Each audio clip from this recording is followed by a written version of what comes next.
you are allowed a window of 6 months. That should have given an opportunity to hand over Jubilee and to stop making active political engagement. This comes as the Jubilee Party, led by its Secretary General Moitalela Ole Kenta, have opposed proposals to suspend or reduce the benefits. Retirement benefits for former presidents are not political favors to be grounded or withdrawn at will. They are legal entitlements grounded in law, designed to preserve the dignity of the office and to ensure continuity and stability within our system of governance. To weaponize such provisions for political liquidation is to cross a line that no responsible leadership should ever approach. To those issuing these threats, we say this clearly and without hesitation: we dare you. Our party leader is going nowhere, and our party leader will continue to express himself. It is his constitutional right. In fact, you can go ahead and do what you please, because the kind of behavior we have seen from elected leaders is shocking. We must uphold the decency of difference, that we can have differences, but we can be decent about it. Even the language that is being used by some of these leaders in reference to President Kenyatta is shocking. The autopsy of former Nairobi Hospital Director Dr. Job Oboaka is expected to be conducted today. Yesterday, the court allowed the police to detain the main suspect in the murder of Oboaka, Beatrice Wangari, for 10 more days to allow the investigation to be completed. Wangari, who was arrested last Saturday, was produced before the Kibra High Court, where the prosecution requested more time to detain her. Oboaka, aged 83, passed away last week, with DCI detectives indicating that he was in business in Kitengela, Kajiado County with Wangari. He reportedly collapsed and was rushed to Nairobi Hospital, where he was pronounced dead. His body is being kept at Lee Funeral Home, with initial reports indicating that he had been suffering from serious illnesses. The case against Wangari will be mentioned on May 18th this year. The Kenya Meteorological Department has warned that rainfall will persist in several parts of the country, with heavy downpours expected in some regions. In its latest forecast, the department said rains will continue in the highlands east and west of the Rift Valley and the Lake Victoria Basin, as well as parts of the coast, southeastern, lowlands, northwestern and northeastern Kenya. The department cautioned that heavy rainfall events may occur in some areas within these regions, raising the risk of flooding and other weather-related hazards. Kenyans have been advised to take precautionary measures, including avoiding walking or driving through moving water, which can be dangerous even at shallow levels. The forecast also indicates high daytime temperatures exceeding 30 degrees Celsius in the coast, southeastern lowlands, northeastern and northwestern regions, signaling a mix of wet and hot conditions across the country. That's the Newswire. I'm Leah Ubaga.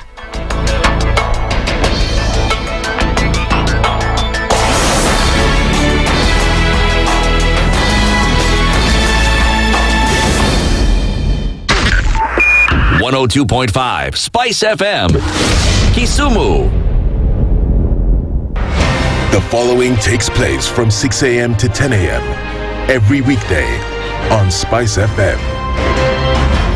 In this country, 6 families and 8,000 Kenyans control 90% of the GDP. We are not a country. We are a plantation. We work for Ruto. When you're telling the judges court orders are papers or they will not obey court orders, they're sitting and you're seeking orders from them. So how are they supposed to interpret it? Isn't it an oxymoron? When you see a judiciary that seems to be under some control somewhere, you start questioning. We have very powerful governors, but they don't use their offices to serve the people. If you are not shameful to do what you are doing, why should we protect you? I'm human. Everybody's human. So when you're told, kuja tuongee, I mean, you'd be a fool to say, stagi kuongea. Conversations have to be had, you know? People in leadership should only go into leadership if they are ready and willing to change the lot of the people. The Situation Room, Kenya's biggest conversation. One of the things that are ailing our country is negative ethnicity. You find you as a state officer, instead of thinking as a Kenyan, you think like a tribal person. Let me tell you something. The biggest problem we have had in this country is a leadership deficit. There is nothing that you are going to do in the process of change if you are not a risk taker. So you really have to pursue your vision to a logical conclusion and even be ready to step on people's toes. When it comes to the economy, you can run away with it. They say statistics are like bikinis. They reveal a lot, but they conceal the vitals.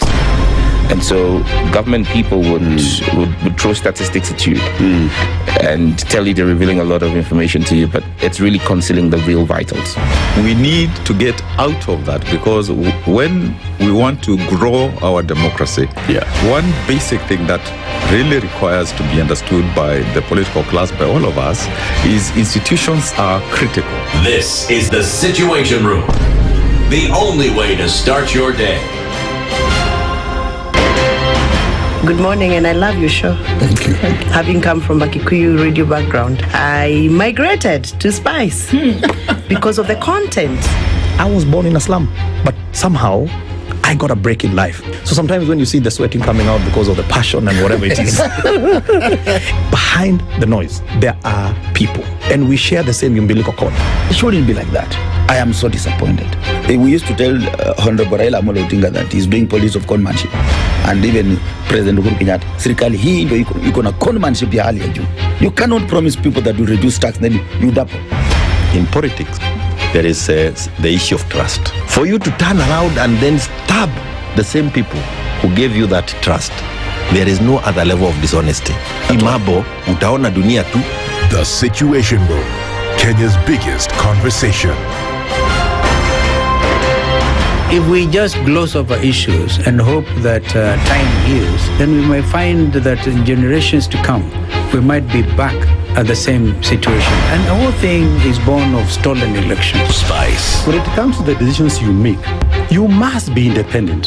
There's no way you can allow one institution to dictate to you how you're going to conduct your operations, how you're going to decide cases. It's a no. When you weaken the institution to the point where they cannot take action, then you realize that politicians have to come up and now start dealing with the issues. That conversation has to die. Our politicians do not like the hard stuff. We must insist on the path of doing things right, whether popular or unpopular. Money changes hands.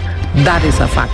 If you have political goodwill at the highest top, like in Rwanda, then corruption will be an issue of the past. If you don't have political goodwill at the top, we will pass laws, we will amend laws, we will continue passing laws and re-amending laws, and nothing will happen. This is the Situation Room, the only way to start your day. The following takes place from 6 a.m. to 10 a.m. every weekday on SpiceFM. Every time he kept on saying he wants a vibrant opposition. How does it make sense that public money has been used for everything and then they dare to sell it back to you? Why are they not giving them for free? That's how broken we are.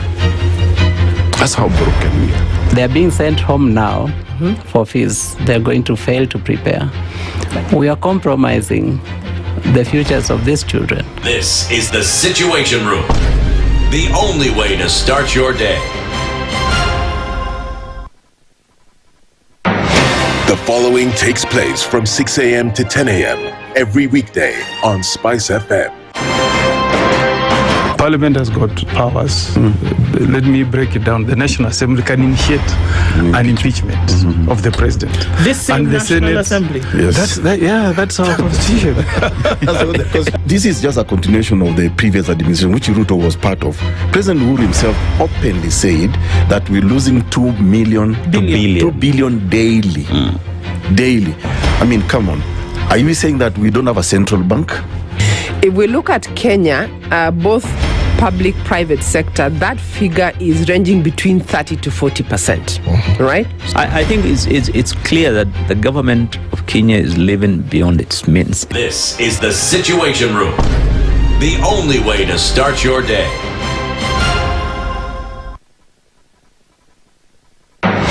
The following takes place from 6 a.m. to 10 a.m. every weekday on SpiceFM. I am also a publicly elected official. Okay. My salary is paid by your taxes. Yes. So if you need me to answer questions, we will not run away from you. Asante We will sana. always be here. The government itself is engaging in corrupt practices. That the government itself deliberately schemes to influence through bribery members of parliament. You pay for a passport online. Alafu you're told there are no booklets. I rebuke matters corruption because corruption has brought this country to its knees. This is the Situation Room, the only way to start your day.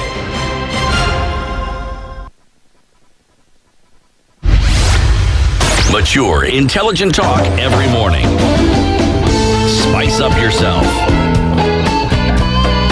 Mornings done right. 94.4 Spice FM, Nairobi.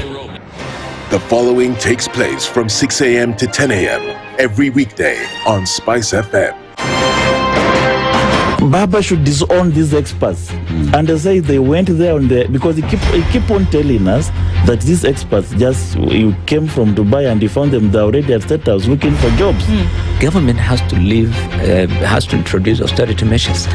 It's something that this government and the previous ones have not been able to do in this country. We've talked about it so many times. And really, I think you have seen the modus operandi of William Samoei Ruto since he came in. It's just showbiz. This is the Situation Room, the only way to start your day.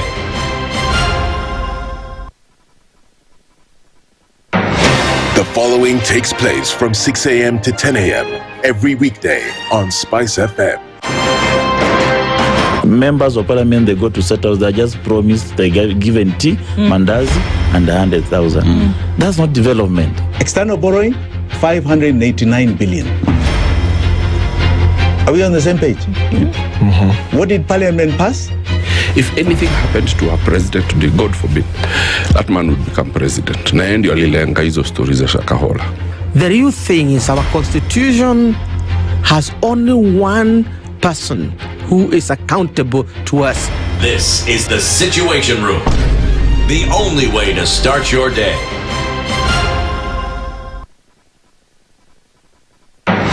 The following takes place from 6 a.m. to 10 a.m. every weekday on Spice FM.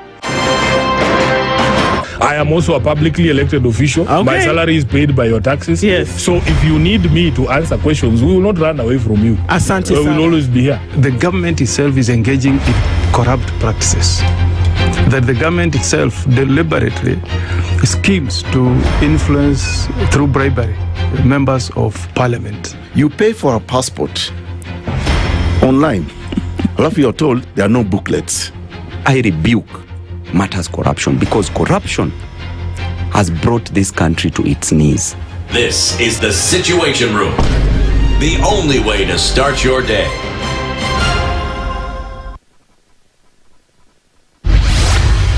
Mature, intelligent talk every morning. Spice up yourself. Mornings done right. 94.4 Spice FM, Nairobi. A very good morning to you. It's 6:15. It's that day. It's Tuesday when wanasemangaje imeturamba, something like that. But still, we're into it. It's the 5th of May. And already 5 days into a new month, and hope you're doing okay as we get into it this morning. Looking into conversations that we'll have today. This is Ndu. Dennis Aseto will be with us in a minute because, Tuesday'd and did the thing. But we move regardless. Amma? Yes. If you're tuning in, this is the Situation Room. It's Kenya's biggest conversation, and we're getting into it this morning. Quite a number of things going on. And I know a lot of the politics shapes the conversations that we have. But you know what? There are quite a number of issues that we're going to discuss. Either way, so I'm glad that you made it here with us this morning. I know it's another day where it was dry a little bit, so people didn't have to worry too much about rain falling from the sky. So, whereas it's a good thing because there's going to be a lot of harvesting in a couple of weeks, in a few weeks or so. So that's a good thing. But it was just a lot of folks were happy to be dry. I was coming to work this morning and a couple of days ago, actually, and one of the streets passing through, it was interesting because the cows were on the road. I was wondering what on earth is going on. So it had rained so much that where their normal pasture is with the Maasai who keep them, it was wet and, uncomfortable. So they chose to find warmth and comfortability on the road, on the tarmac. And I thought that was interesting because, cars are moving, but they couldn't be bothered because, they were getting what they needed to get. I think it's like a wildlife scene every time I'm coming to work in the morning, because then today we saw what is a group of rabbits called? The hares, like the ones with the long ears. You know how a group of monkeys is called a parliament of monkeys? Did you know that? And I wonder, what's a group of hares called? A group of rabbits. I should find that out, by the way. If you know, please let me know. So anyway, there was a group of rabbits on the road today, and I thought that was a fun thing to see. As we wake up bright-eyed and bushy-tailed this morning, they were going about their business before the light shines. They were getting in the last bits of, food that they could before they then get into their holes for the day, to then rest a little bit, to be away from humankind and all our drama. So that was interesting to see as I got into it this morning. So yes, that was what my morning was like. A who? A drove of hares, or a husk of hares. Yeah? Okay, Evelyn has told me it's called a drove of hares or a husk of hares. I saw a drove of hares this morning. Yes. Did you know? So now we're just talking about useless information. A group of geese is called a gaggle of geese. Gaggle. I am still stuck on Parliament of Monkeys. Do with that information as you wish. All right. So we're getting into it this morning. Before Dee gets here, let me tell you some of the things that we'll be talking about today. Sawa. And how our conversations will pan out this Tuesday. We'll definitely talk about education at some point. For us to then be able to look into a couple of things. At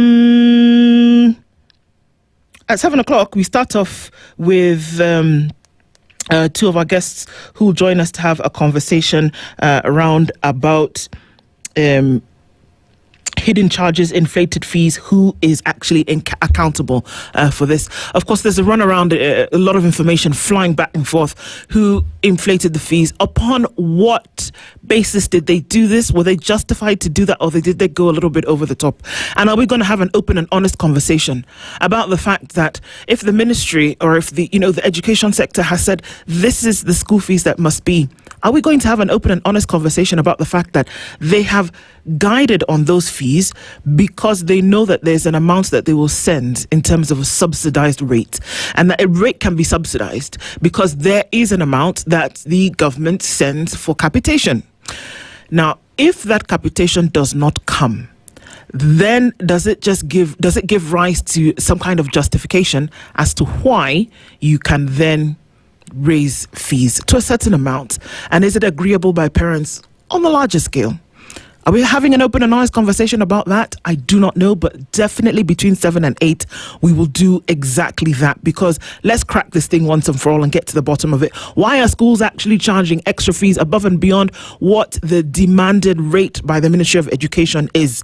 Is it greed or is it necessity? Hidden costs, hidden charges, inflated fees. Dr. Kilema Mweria is an education and governance expert. He's a former permanent secretary in the Ministry of Education. He'll be joined by educationist Dr. Davies Okombo. We'll talk with both of them at 7. Let's do real, guys, and let's talk about some of the things that we will be discussing, rather that are important around this particular issue. All right. At 8 a.m., the president of the Law Society of Kenya, Charles Kanjama, will be in the presence of Fanya Mambo Kenovia, who is the national chairman, Association of Certified Mediators in Kenya. Now, there's a role and credentials for mediators. Mediators, as you know, not necessarily have to be advocates, but you can actually have your case brought before a mediation chamber, and you may not necessarily have to be brought to court if you settle in that manner. Now, when we talk about who takes what where, is there an issue? Do lawyers have an issue with mediators? Do mediators say, well, let us go ahead and do our job? Both of these gentlemen will join us in the studio at 8 o'clock. We'll be talking about these things, and let's see what it actually means. Letters have been flying. People have been saying whatnot. Let's talk at 8 about the role and credentials for mediators. A donkey is called a beast of burden. Did you know that? Yes, it is, because they carry, they fetch, they do all sorts of things. I don't know that I've ever heard a donkey being kept as a pet. Have you? Interestingly, In my daughter's school, and you can find this information out later, there's a donkey, his name is Douglas. Douglas was actually, may rest his soul, Douglas passed away, but Douglas used to carry, the food stuff that would come through. Douglas used to work in the school garden. He's been replaced by another donkey, now that new donkey does the work. I wonder if in the donkey world, the girl donkeys don't do the heavy lifting like the boy donkeys do. Should I say male and female? Probably. The male and female donkeys have the same work. Anyway, what am I saying? We're going to be talking about preserving the African donkey at 9 o'clock. Florence Ndeti is the director, Caritas Kitui, and Dr. Raphael Kinoti is the regional director, Brooks East Africa. We'll be talking about preserving the African donkey. Is it just a beast of burden, or does it add a significant contribution to how industry back then was developed and what it can still do today? I just told you about a school in modern day Kenya that is using this animal to basically do things that, humans don't need to. Okay?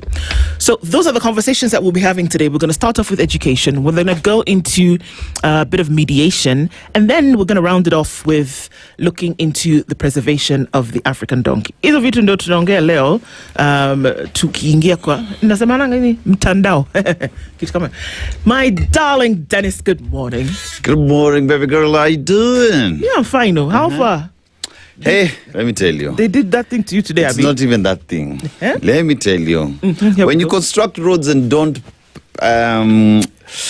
think about drainage, barabara, inakuwa craters. So yeah, we went pick someone, but so because of the road, and matatus are also matatuing. Yeah, but I'm here. You are here, and that's what matters. That's all that matters. Karibu sana. We keep pushing. We keep pushing. Yes. Walisema mtatengeneza mabarabara, kama ni mbovu sema. Kila mtu asimame nyuma project yake. Hata kama hiyo project ni mbaya. Simama nyuma. Simama nyuma. Ndio tuone vile There's no way you're constructing roads and you're not having drainage and don't also have a plan on maintenance. Nimeanza na ubaya. Good morning, how are you? I'm fine, thank you. I'm very fine. I'm happy to see you. Me too. I'm happy to see you. I'm happy glad to be that here. you're okay. Umefika wapi so far? Nasikia ukiambia tu watu kuhusu Day of the Donkey. Hapana, tulianza na vile nilikuja asubuhi and I saw a drove of hares. Evelyn was so kind as to tell us that a group of hares, the cousin of the rabbit, is called a drove or a husk. Okay. So I often see, so you know how we've encroached onto the animals' land. So I often see coming to work many animals. Droves of them, yeah. So today I saw a drove of hares and it was so cute. There were about 6 or 7 of them. They were some were big, some were small, but they were gathering up the last bits of breakfast before the cars come and try to send them away. So that was the interesting part of my morning. That's beautiful. I've seen, what else have I seen coming to work? I've seen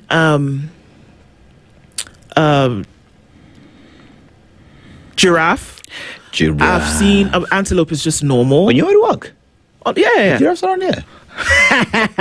You guys want to know where I live, don't you? I'm the queen of my territory. Yes. We all live in the national park. I know antelopes Everybody, you've encroached on the animals' land, but we can go on and on and on. Yeah. Evelyn, and it keeps the Maasai from their land. Yeah. So I mean, it's just fun because every time you see them coming up this way, either they're looking for something or they're running away from something. So when you see them, and they actually come up very early in the morning. I mean, at a time like this, you would never see them. But like 3:30 in the morning, you see them, and they've come out to enjoy what we've taken from them. Because they know. They know. If They've come out to enjoy what we've taken. Chakula. Hyena have been caught in our area. I know now Evelyn is saying, Kusha done, where?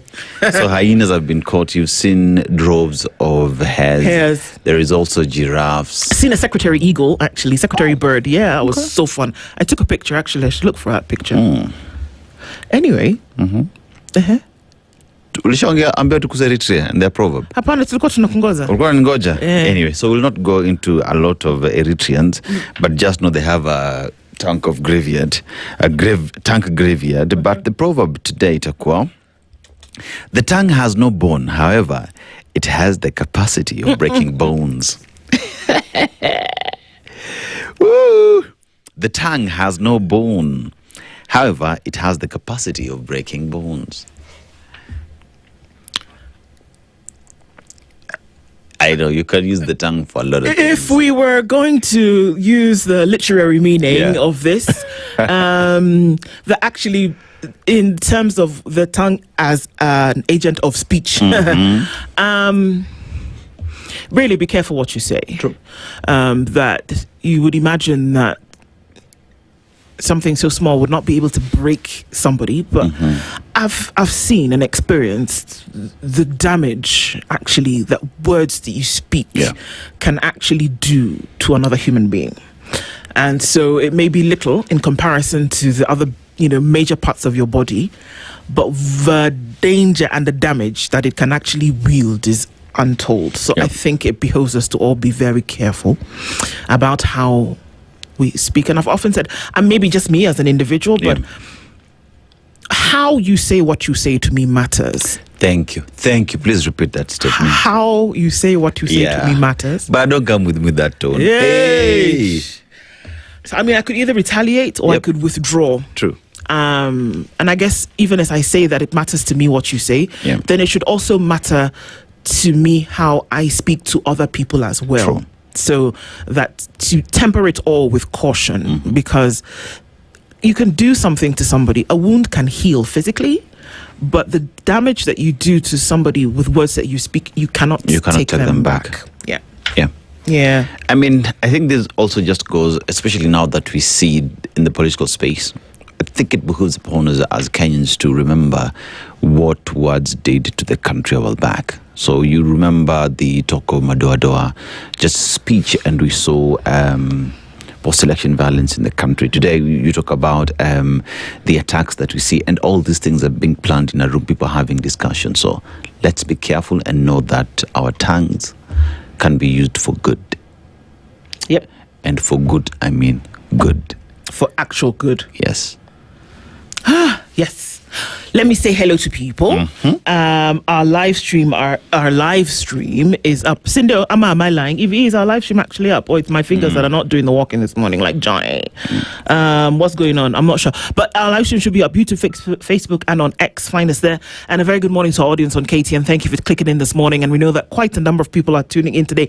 I want to say a special shout out to my friend, my person, Joroge Waweru. Good morning to you. I know that you're listening, tuning in this morning. Karibu sana, and I hope you're doing well. I'm going to answer you in just a minute.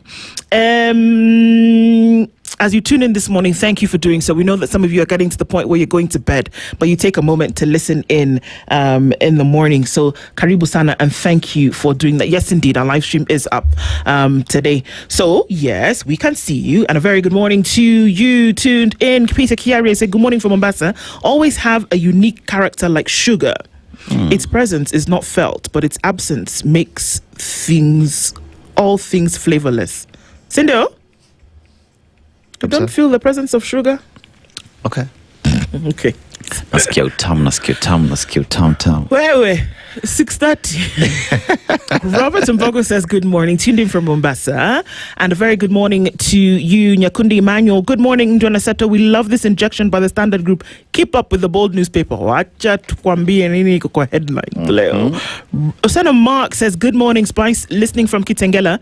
At least today the rains have given us peace a little bit. Wishing everyone a blessed Tuesday. Kimiak says, good morning, Team Spice. Another fine morning to remind you all that nothing good will come out of the Kenya Kwanzaa administration. Oh, God. All right.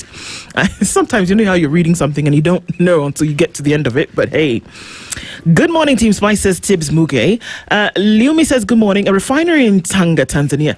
It was just interesting to hear President Samia Suluhu. Yeah. She was blasting President William Ruto, but she said it like this. You wouldn't imagine what she was saying. Excuse me, we were in a meeting just now, and then I'm hearing that you're announcing about a refinery in Tanga. I have no idea what you're talking about. So guess what? You are the one who's going to come and tell them. Oh, that's exactly. Her voice did not raise 1 decibel. Nope. It did not change in inflection or intonation. Nothing. There is also the part where I was listening to her speak. Ambao wanakuja kutusumbua sisi kuhusu demokrasia. Nilisema wewe wapige fimbo, wakikuja huku pia nitawapiga fimbo, kwa sababu hatuwezi kubali watu kutuharibia nchi zetu. Yes. All right. Now you know how the presidents are thinking. Exactly. James says, good morning. Another blinding question we must decline to answer. Ata huku mnasema ni nani? Even identical twins and spouses should be independent in how they choose leaders. All right. Don Salbo says 188 is the new slogan in town. Education system isn't, well, I'm not going to say that word on air, but I hear what you're saying. Where is Kupet, Nut, Kewata, and the education CS? That's a good question. We'll be talking about some of these things at 7 o'clock. Jimmy Munothi says, good morning. Will Kenyans be allowed to buy shares in the Tanga refinery? Well, it will be interesting because the president of Tanzania doesn't even seem to know what that's all about. Joseph Okondo says, good morning, Ndu and Aseto, tuned in from Tudor, Mombasa. Caroline Nyambura says, good morning, everyone. Now, Apenda Sana, wishing you a blessed day ahead. And to you too, my sister. Eric Awar says, good morning. Thank you for being constant, Eric. Zach OK says, good morning. Twin Cities here. Minneapolis and St. Paul in Minnesota. That's what it is. One of my best friends, actually, from Minnesota. Shout out to Katie O'Brien this morning. Christina, good morning. I hope it's okay if I make a request. Go ahead. For every MP who comes here should be asked if he or she was in Parliament the day KPC was being discussed. Yeah. And if they were absent, do they blame the executive? Well, Robert Mbui, the MP for Kaviani, tells us there were only 8. Yeah. But they passed the thing. And quorum demands 60% for passing of anything. So ask yourself the question, on the particular day when KPC was being discussed, where were you? Yeah. Clinton Sereti from Isiolo. I love it how people announce themselves. Ndu Okoh, good morning. I love it. Very good morning to you. Fari Red says, good morning, Ndu. And I said, how are you? 50. Kabisa. Nahashan Gogi says, good morning. Our Princess Ndu Dennis and the entire Spice family back to regular schedule programming. Jet lag Kiasi. You traveled far and wide. Love from Arizona. Good morning to you, Karibu Sana. Jennifer Atenyi says, good morning, my favorite duo. Tech team and all the Spice family have an easy day. Ndu, on Naivasha Road can be a mess in the morning. Cindy, let me tell you. Jennifer gets it. And it's because of matatus who've taken over the road, businesses who've encroached on the road. If there is anywhere where Kenya needs to visit, it's Naivasha Road. It's Naivasha Road. Because what the hell? That's such a major road because it's linking two highways. Gong Road. Farther to the bypass. Yeah. And Waiaki. Come on, guys. Come on. We can do better. I mean, it's been a point of complaint for very long time. Long time. Needs to be looked into. And guess what? There is an AP line there.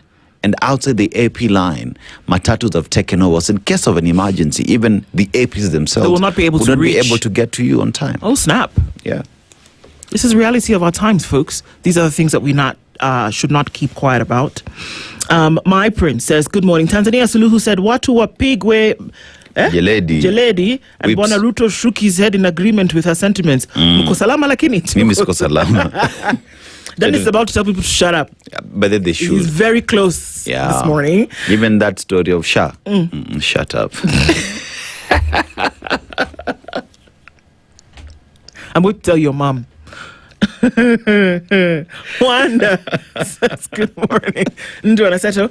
From Toronto, I wish you a blessed day, and to you too, my dear. Luke Barasa says, good morning, Ndu and Aseto. Education CS cites over 150,000 learners that didn't transition to grade 10. This should be worrying. It should be. It is worrying. We really need to do a lot or else we'll lose the gains made in the past. That's one guy who should leave office. He promised us 100% transition. If you failed to deliver that, what the hell are you doing in office? Dennis is a little bit ticked off this morning. It's true. You don't want to cross this man today, I'm telling you. But is it true or not?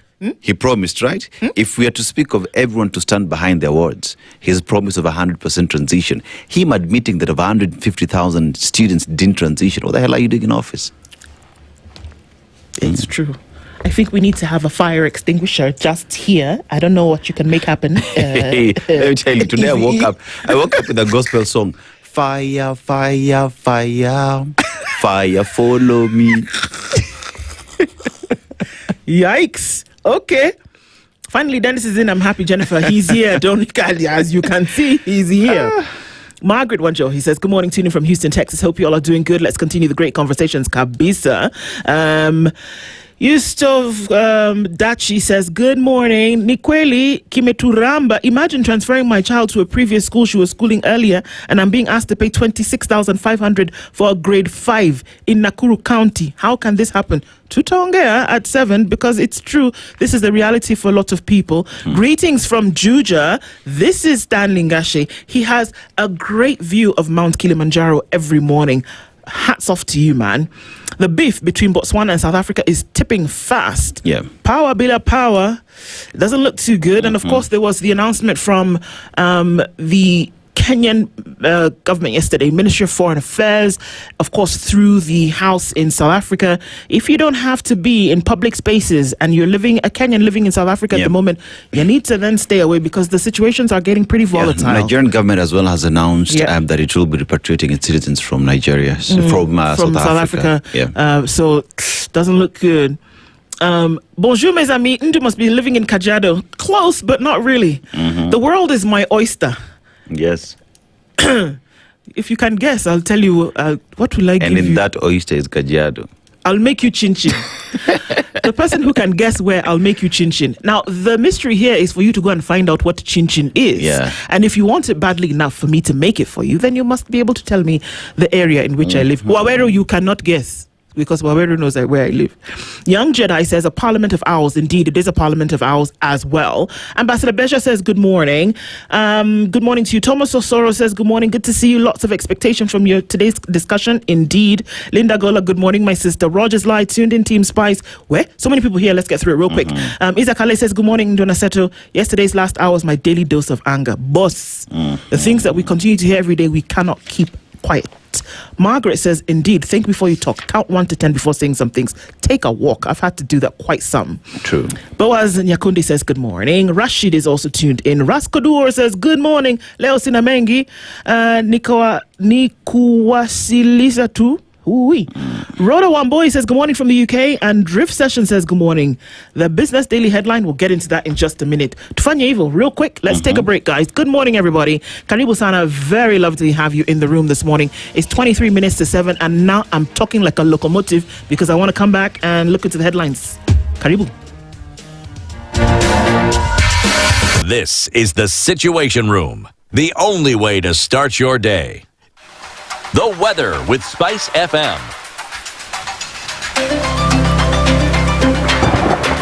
Cloudy conditions in Nairobi this morning doesn't necessarily beckon rain, but then we will see cloudy conditions through most parts of the city today, going to a high of 23 and a low of 16. Looking into mostly cloudy conditions at 16 and into sunny conditions in Nakuru, and at 16 and partly sunny in Njeri, 19 and sunny into Kisumu, while Kakamega at 18 is sunny. Mombasa sunny at 24, partly sunny at 26 in Malindi, and it's 21 and sunny in Marsabit this morning. It's clear skies in Kampala at 20 and 24 and mostly cloudy in Dar es Salaam, 15 and cloudy in Johannesburg, while Lagos is clear at 27, mostly cloudy at 12 degrees in London, and Beijing is sunny at 23. Monday night in New York, clear skies at 17, coming into Tuesday, high of 22 and a low of 16.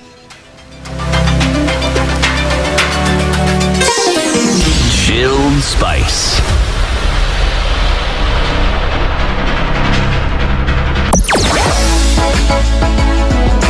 Sugar and spices, everything nice. SpiceFM. Spice up your life. Traffic. All right, so we're this morning kicking into the city. If you're coming off the Thika Superhighway, you're probably going to be greeted by some traffic slowly inching its way into the city. We're likely to see that that's going to build up. Actually, it's really slow coming all the way from that Roiro interchange, finding its way all the way through towards the Pangani underpass and then through to Muranga Road into the city. That is the slowest part of traffic this morning. We're also starting to see a build up on Gong Road coming in all the way from Reruta. This is the traffic that Dennis was talking about this morning. Very busy, then connecting with Naivasha Road and then trying to find its way to Ngong Road on one side or cross over Riara Road, James Gishuru through to Waiakue. That's already very busy. We see some traffic on Mombasa Road today also heading out towards the city itself, Cabanas. It's going to be a beehive of activity in about no minutes. We'll check and see how things move this morning. Talk to us and keep it moving. SpiceFM, Eon X, hashtag the Situation Room.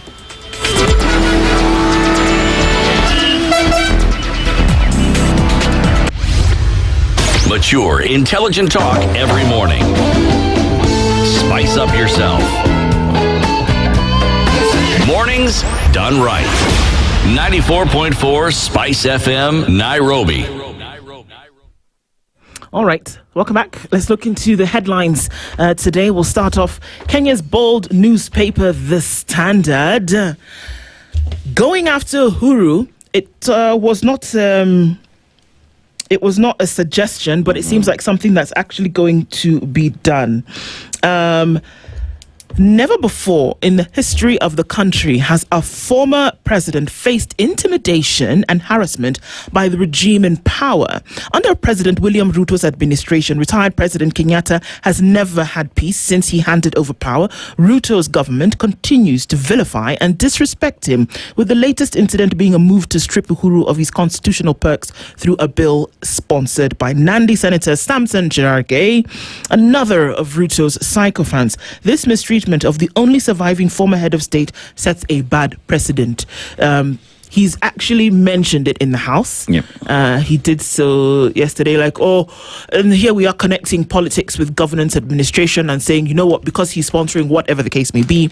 I mean, he didn't come right out and say it, but hey, if it waddles and has downy feathers, it's a duck. It basically came out and said, look, we can strip him of whatever perks that he has. All right, we're going to look into that story in just a bit. Let me cruise through. The Standard goes on to page 2 to talk about the demise of Dr. Obwaka. Love affair, last meal. Police probe poisoning in Dr. Obwaka death. We also see that the alleged sub-suspect, or who's been called a person of interest, has been held for another 10 days, granted by the magistrate yesterday for the investigations to continue. Investigators are probing a possible poisoning case after the senior physician died suddenly at a Kitengela home. Suspicion arose after his abrupt collapse following a meal with recovered items now undergoing toxicology. I keep telling you that you can do so many silver screened things from here, because how did this now suddenly morph into this? Horror. As a PCEA preacher is killed at his church, no less. So last night, this may not have made it to the news, but an airline's website was hacked, and they were selling tickets from Nairobi to Mombasa for 999 shillings. And you had an hour to buy your ticket, but it was authentic. It came from the airline's website, and I don't even know how many people bought these tickets for 999, and they had an hour to do so. But guess what? The folks jolly well went off with their money, and by the time the folks recovered the thing, the airline, the tickets had been sold. Somebody's going to be showing up to the airport on Friday saying, excuse me, we're going to be traveling, man. Allah. It's my ticket. I bought the thing. How about you give me? Anyway, come. And then you tell them that hapana. Well, I'm checking in premium. In fact, make it 1,000. Put me on first class. First class. Yeah. I want to enjoy some meal on the flight. Kumbe hakuna nothing. Give me some dash of kombucha. Yeah, people should be allowing this guy to be coming to work early. Now, sasa unaona ile shida umeniingiza. New report shows why Pioneer CBE learners are dropping out of school. The Pioneer CBE learners are the current grade 10s. Yes. And this report is out. Look, you never have to go far to look for these things, and they're right here. We had a spotlight on health yesterday, and the stories that came out of that were interesting at best. Today, of course, looking into education at 7 o'clock, and some of the things that are really jumping out at us are interesting. Nairobi City leads in crime cases among counties. Okay. Ruto has a headache, guys, and this headache is Mount Kenya. Allies defect as one-term chorus swells. More and more people are jumping off the ship like rats. Rats on a ship are scampering for safety. I don't know where safety lies, but okay. Ruto's allies start process to halt Uhuru's pension and other perks. And package UDA wants to withdraw from Uhuru is detailed on page 9. ODM sets tough demands for 2027 coalition talks with UDA. We know that they were on this retreat in Mombasa. Come, these people, they've been retreating every day. Yeah. They retreated to Kilifi, they retreated to Mombasa. Now they've retreated again to Mombasa. Yeah. Something better be telling you that these talks don't seem to be working, or at least get something sorted out real quick, because time is waiting for nobody. This meeting is going to be held at Chungo House. Hey, Jermaine. What are they talking about? I hope that this one would have gotten some kind of resolution that helps to then be, because you're keeping people in limbo. Okay? It is okay. Keep on retreating. On the opinion pages today, Professor Munavu, a scholar who never harbored academic chauvinism. It's interesting. This has been written by Kennedy Buhere, who's a communication specialist, looking into that. That and many more stories make up the Standard this morning, as well as in the counties where Ukwala families battle sickle cell stigma despite improved care. That still continues. Get yourself a copy of the Standard today, or the Standard e-paper. You can have the news in your pockets. You know, it's rare that in a single day you'd get headlines that are almost similar. So on the Daily Nation as well, going after Uhuru's hefty parks is what carries the day. And angered by former President Uhuru Kenyatta's dabbling in politics, including criticism of President Ruto, the ruling coalition's leaders have revived the campaign to block his state-funded benefits, reigniting a feud between rival political camps. One asks the question, if you are former president, does your right to participate in politics get lost? Good question. Does that mean, it's like, I'll never forget when Jay-Z said that he was retiring from the music scene, and then he did a collabo, I think the next year, and then somebody says, how could you come back and sing? You told us that you were going to retire. Jay-Z said, excuse me, Did you take I said my I was voice? retiring, but I never said I was never going to open my mouth again. I won't forget, and every time somebody says that, I just remember that Jay-Z's mention. Uhuru, now because he's no longer president, does that mean that he has to sit in the corner and just not say anything? That he would not participate in politics. I'm just asking. Just asking as well. Yeah. Now, debt crisis adds 1.3 trillion shillings to pay interest on loans. Now, the government plans to spend 1.4 trillion shillings of the 4.8 trillion budget for the 2026-27 financial year on interest payment for maturing loans, according to estimates presented to Parliament on April 30th. So we're talking about 1.3 trillion shillings being spent on interests. What are we spending on for development and for services in the country? It begs the question. Oburu's ODM faction seeks to heal the rift in a new power play. Are we likely to see them reaching out to the breakaway faction, Linda Monanchi, to have a discussion on how to move the party forward? Or was it just another statement? You know, why SHA numbers don't add up? That's according to a report. Now, when the government placed the National Health Insurance Fund with the Social Health Authority in 2024, the pitch to Kenyans was that NHIF had failed and a new, better designed scheme would cover more people and offer broader benefits. But 2 years later, SHA is spending far more than it is collecting, and hospitals and patients are complaining. It's a conversation we had yesterday. Yes. You know, it's a conversation that we will continue to have until that time when correct and proper services are given to Kenyans. Now, state petitioners clash over Ngong-Riruta railway funds. Now, petitioners say use of cash from the Railway Development Levy Fund to finance Ngong-Riruta commuter line is illegal. Now, court has suspended construction of the railway line and ordered Kenya Railways to release key project documents. And that is the picture of Busia Senator Andrew Okoiti Omtata. Did you know he's called Andrew? I did not know about the Andrew. Yeah, he's behind that petition that has been filed in court.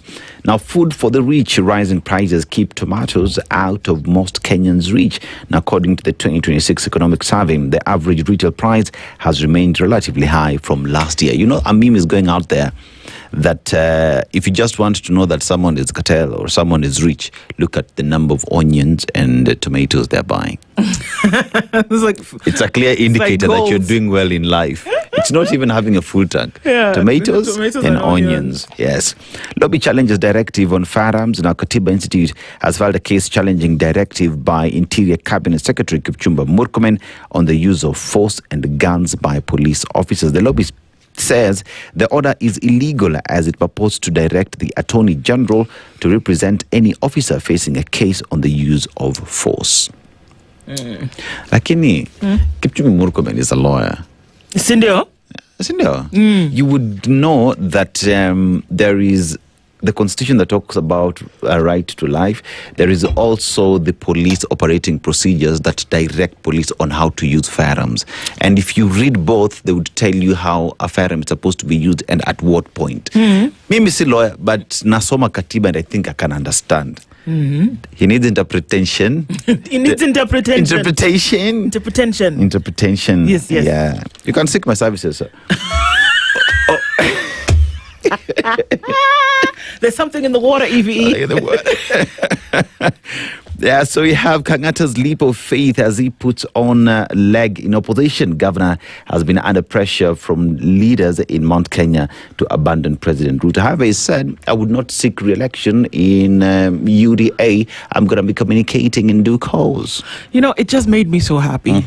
You know, his voice, again, is another person who doesn't raise his voice. Yep. The intonation or inflection in his voice does not change. Just flat. But whatever he is saying is heavy. He came on Sunday when the day that people were in Murang'a, and what did he say? You know, I didn't know you were coming, but it's not possible for things to happen, and the governor of the county is unaware. Lakini, you have come and we welcome you. If you find yourself going around Murang'a and I'm not there, it's because, you know, I had previously arranged things that I was doing. But please do feel most welcome. I loved it. Karibu. I loved it. Karibu. He also went on to say, we thank you for this wing of this hospital that you have built. People keep asking me which party I am in or whatever I'm doing, but that is only going to last for the next 14 months. This hospital will last to take care of generations. So those are the important things. He was telling the president directly. You see, sir, mimi ni governor, this is my home, but despite the fact that you came and without letting me know, Karibu, you can speak to your people. Exactly. Now, question. Who's telling the truth? The sheer numbers that refuse to add up. Here's the thing. I would look at it from two angles. There is what the cabinet secretary and government is saying, and there is what the people are saying. The people are the ones who are consuming SHA. And I would say the truth comes from them. Because the people who are telling us it's working, I am sorry, are not using the thing. Are not using the thing. So they can't tell us it's working. It's true. Nimemalizia hapo, angalia star. Okay, thanks, please. Now that I've been given permission, I know he'll be back. Kenya bets big on 10 mega dams to secure its future. All right. Facilities under construction are at different stages of progress. So what we're being told is that there are dams being constructed in the city. Let me tell you something. I am positivity Patty. If it's actually going to happen, I think it's a wonderful thing. And that if money is being put behind this, because now this is an element of development. Because if people can have water to put in their farms that will feed them or that they can then sell for profit, that is how you start to turn the wheels of development. That's what we're talking about. If you build mega structure super highways and that people are not using those roads because they're unable to, number one, afford it, or they have nothing to take to move on those roads, then you have a problem.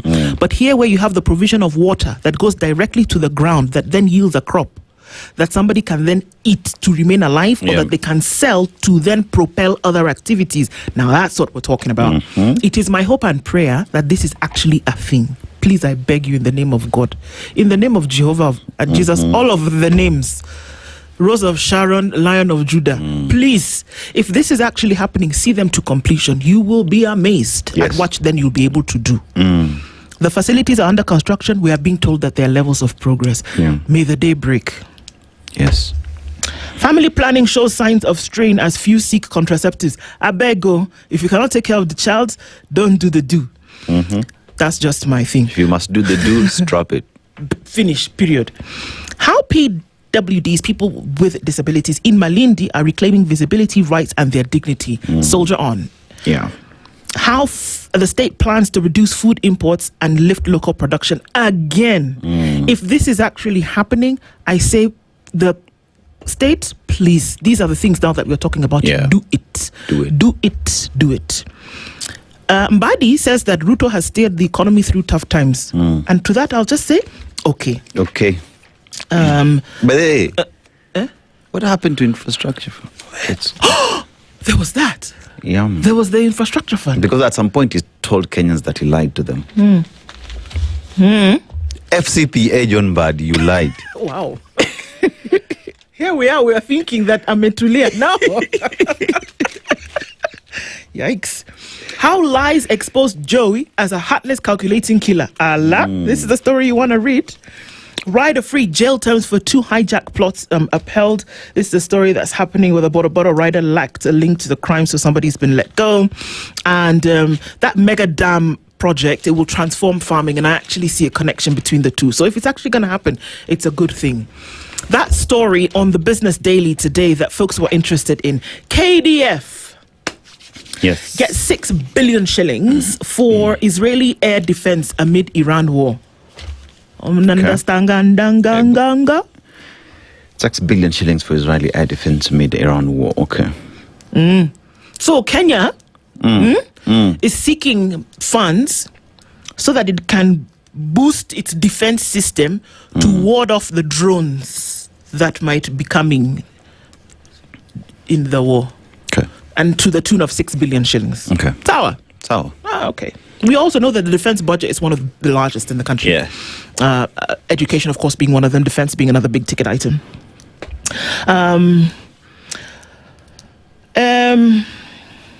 Yeah, that's the big story on the Business Daily today. DP World avoids 520 million shilling Kenyan claim in phone sacking row. That's another story that you can look into today. All right, so that's what the headlines look like today, all around the world, and this story, can I go quickly through it? Yeah, sure. Before we get to the top of it, if the page can just allow itself to be turned. It's a story that we go back into the Standard to look into. Horror as PCEA preacher killed at his church. Grief surrounded the Presbyterian Church of East Africa at the Tabuga Parish in Lanet after Reverend Julius Ndumia was murdered inside the church compound. Congregants were in tears and shock after learning that the spiritual leader who had served them for almost 4 years was no more. PCEA Secretary General Reverend Robert Waithenya condemned the killing. We pray for the comfort and peace of his wife, children, and the entire family during this trying time of grief. Despite police placing barriers at the church gate and the gates of the pastor's house, congregants and residents forced their way in, demanding to see their pastor. County Police Commander Samuel Boit said the attackers entered the church compound at around 2 a.m. on yesterday morning. Okay. We believe they used the watchman either through torture or trickery to force the pastor to open the door before attacking him and killing him. The pastor had a cut to the back of his neck, suggesting he may have been struck with an axe or a machete. Before the cleric and the watchman had their hands tied. We understand that nothing was stolen from the pastor's house, including his mobile phone. However, the house was messy, suggesting that they were looking for something.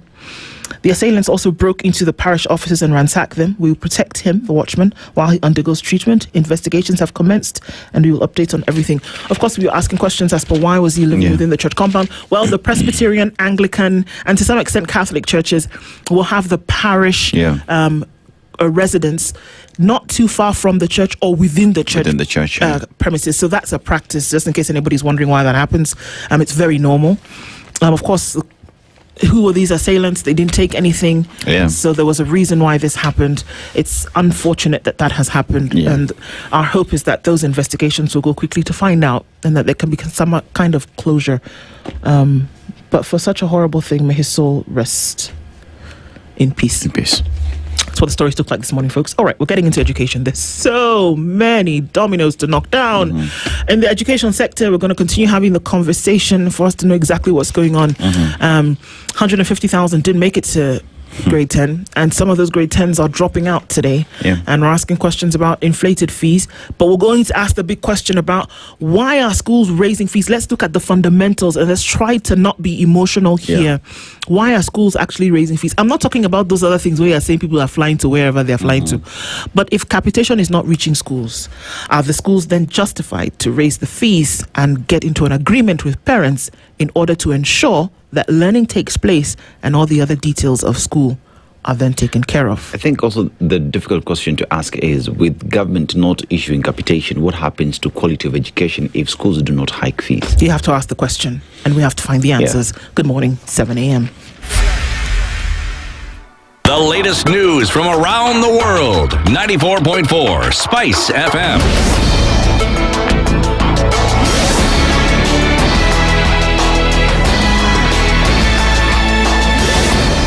Good morning. This is the News Wire. I'm Leah Obaga. President William Ruto has clarified his views on the proposed regional oil refinery in Tanga after Tanzanian President Samia Suluhu suggested that she was not consulted when making the proposal. Speaking during a joint press conference with President Ruto in Dar es Salaam, Tanzania, Suluhu expressed her concerns, questioning the basis of public information about the proposed project. Timu zetu za wataalamu za kwenda kuyafanyia kazi mambo yote tuliyozungumza ili kufungua baraka zaidi, biashara zaidi, uwekezaji zaidi, lakini uelewano zaidi kati ya nchi zetu. Sasa tupokuwa tunaongea ndani kule, nilimbana Ruto, kaambia umekwenda kutangaza refinery Tanga, mbona mimi sijui? Hasa atasema mwenyewe pale kwa nini katangaza. Mheshimiwa Rais, karibu sana. However, in his statement, President Ruto said the proposal was not a unilateral decision but part of a broader regional discussion on industries and the use of local resources. According to Ruto, the idea of the Tanga refinery stemmed from consultations with regional leaders on how the East African region can jointly develop its oil, mineral and agricultural resources to stimulate industrial growth and job creation. Nimeambiwa ya kwamba tangazo letu kwamba tujenge refinery pale Tanga imewakera kiasi. Ningejua ningetangaza hiyo refinery ijengwe Mombasa, because the building of a refinery is a big opportunity. The good people of Tanzania, you are lucky that we are discussing how to build a refinery in Tanga. It is an investment that the government of Kenya is willing to invest. The government of Uganda is willing to invest. You have heard, I'm sure, my good brother Paul Kagame, I'm told, said yesterday they are willing to invest. And many other countries are willing to invest. I hope Tanzania is also willing to invest. The discussions come weeks after Africa's richest man, Aliko Dangote, proposed the construction of a large oil refinery in East Africa during the Africa We Build summit held here in Nairobi. Dangote said the project could mirror his 650,000 barrels per day refinery in Nigeria and be completed within 5 years if regional governments support it. He called on Kenya and Uganda to lead the initiative, saying Africa has the capacity to finance large industrial projects without relying on foreign investors. Concerns are growing about the quality of the curriculum for basic education after new data showed that more than 151,000 students from the first batch did not complete lower secondary school. Figures from the Kenya National Examinations Council show that more than 1 million students were enrolled in grade 4 in 2019 as a CBE starter class, but only about 1.13 million students sought the grade 9 assessment to join a senior secondary school. According to the NEC, the move left out about 151,630 students, raising new questions about dropouts and gaps in the implementation of the CBE. However, Education Cabinet Secretary Julius Migos has dismissed the figures, saying the government has been recording almost 100% educational transition. That came out was not actually the correct information, because the transition rate from grade 6 to grade 7 is 100%. The transition rate from grade 9 to grade 10 is at almost 99.8%. Yeah, we've already transitioned over 1.1 million. So some information is not the correct information. NEC also raised concerns about the performance trend, noting that while students are achieving good results at the basic stage in grade 3, performance declines in junior secondary schools and stagnates in senior secondary schools. And finally, stakeholders in the media sector have expressed concern over the serious violations of press freedom in the country. A survey conducted by Reporters Without Borders shows that Kenya has slipped to 117th place in the implementation of press freedom. Stakeholders stressed that journalists face external challenges such as attacks, intimidation and destruction of equipment, as well as internal problems of the media such as delayed salaries. That's the News Wire. I'm Leah Obaga.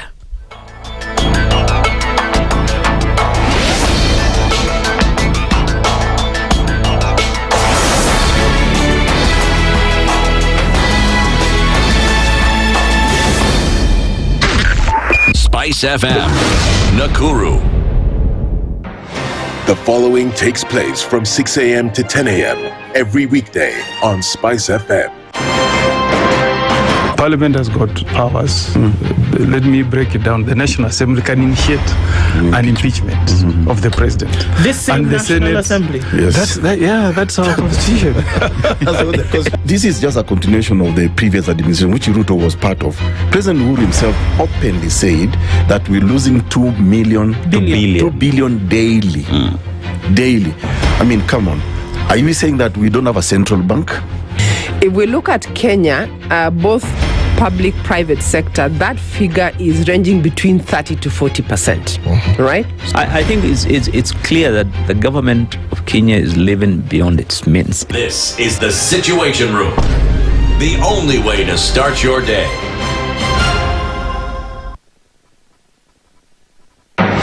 The following takes place from 6 a.m. to 10 a.m. every weekday on SpiceFM. Baba should disown these experts and say they went there on the because he keep on telling us that these experts just you came from Dubai and you found them they're already at State House looking for jobs. Government has to has to introduce austerity measures. It's something that this government and the previous ones have not been able to do in this country. We've talked about it so many times. And really, I think you have seen the modus operandi of William Samoei Ruto since he came in. It's just showbiz. This is the Situation Room, the only way to start your day. The following takes place from 6 a.m. to 10 a.m. every weekday on SpiceFM. Members of parliament, they go to State House, they just promised they get given tea, mandazi, and 100,000. That's not development. External borrowing, 589 billion. Are we on the same page? What did Parliament pass? If anything happened to our president today, God forbid, that man would become president. Na ndio alilenga hizo stories za Shakahola. The real thing is our constitution has only one person who is accountable to us. This is the Situation Room, the only way to start your day. Mature, intelligent talk every morning. Spice up yourself.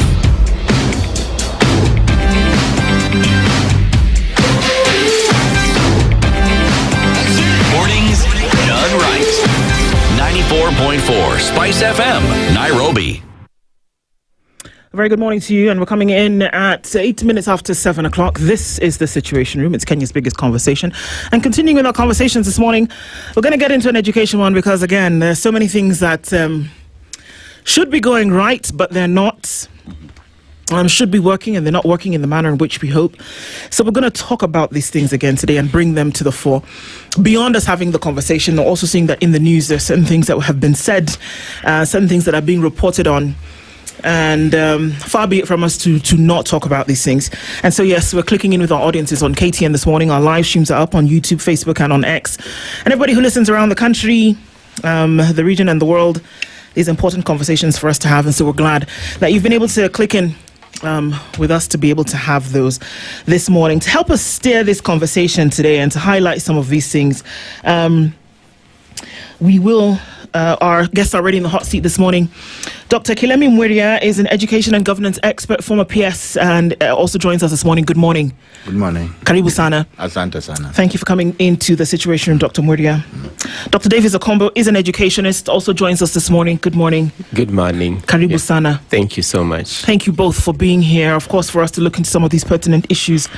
Hidden charges, inflated fees, who is accountable, really, who is accountable, and we'll talk about that in just a bit. As we normally do, Dennis goes to a different African country every week, comes back with their proverbs, and then what we give you the fun task of doing is to interpret those proverbs for us. So today we are in Eritrea. The country gained independence in 1993 after 30 years of war with Ethiopia. And it is a country that has no official language because they speak Tigrinya, Arabic, and English as well. So just outside Asmara, which is the capital, they have a tank graveyard as a constant reminder of where the country has come from after 30 years of war. But the proverb that we do get as well touches on what a tongue can do. Now, the tongue has no bone, however, it has the capacity to break bones. How would you interpret it? Well, thank you, and I'm very happy to be here. It's just we have to be responsible how we speak. It's and especially as you've seen with politicians, I think the tongue can cause a lot of damage, and we have seen this all over Africa. So sometimes it's even before you act, it's what you say that can cause the greatest damage. Davies. Thank you very much, Dennis, and it's a pleasure to be here. The Bible says that the power of life and death is in the tongue, and therefore the tongue has a potential to really cause damage or even to make things better. And therefore it is very, very important that political leaders should really be careful on what statements that they make, so that together we can build a peaceful country. Well said, well interpreted. Indeed. So if we look into our education sector, there are very many things that are happening at the same time. And what we try to do is that we keep these conversations alive, because we also run the risk of getting into a place where things may be going wrong, but then we get used to them going wrong and start to imagine that that is how they should be. And so we normalize the rot by not speaking about them and at least highlighting some of these issues. So where we may talk about the fact that the Pioneer CBE learners who are currently in grade 10 have been dropping out of school. This is not a guess. This is a report, and we know this because where there was a time where the Ngafs and the chiefs then were responsible for making sure that every child goes to school, we have this year where there have been dropouts. Pupils were enrolled in grade 3 in 2019 at 1,282,152. Learners who sat the Kenya Primary School Education Assessment in 2022 were 1,253,577. We see a significant drop of about 50,000 students. Students who took to grade 9 at the Kijisea, which happened in December for the first time, were now at 1,130,000.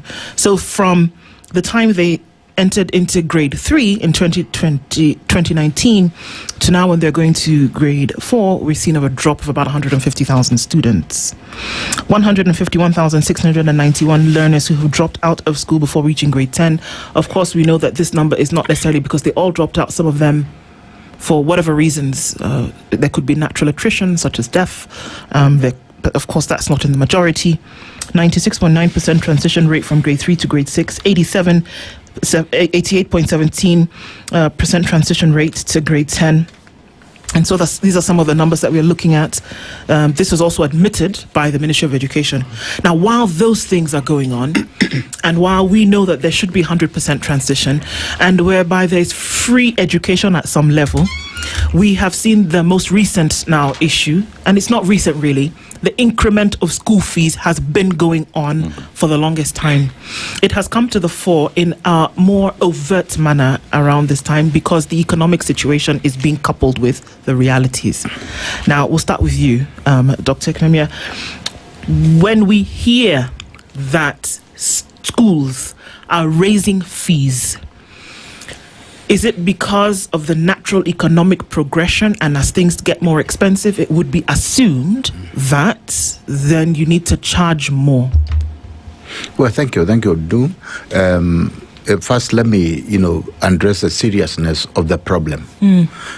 When we have so many kids dropping out of school, we are not living within the stipulation of our constitution that guarantees free basic education for all children.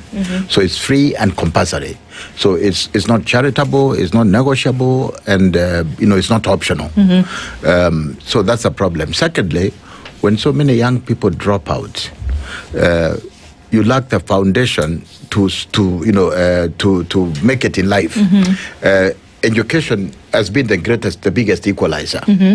For many of us would not be where we are, Okombo, a lot of us would not be where we were if it was not for education. So the moment we make it impossible for a lot of the poor to afford and to drop out, then we are making it, we first of all denying them not just a right, but the possibility of their own mobility. But even for society, if you have so many people not contributing to the growth of the economy, that's a problem. So it's a problem for the individual, it's a problem for society, it's a violation of the Constitution.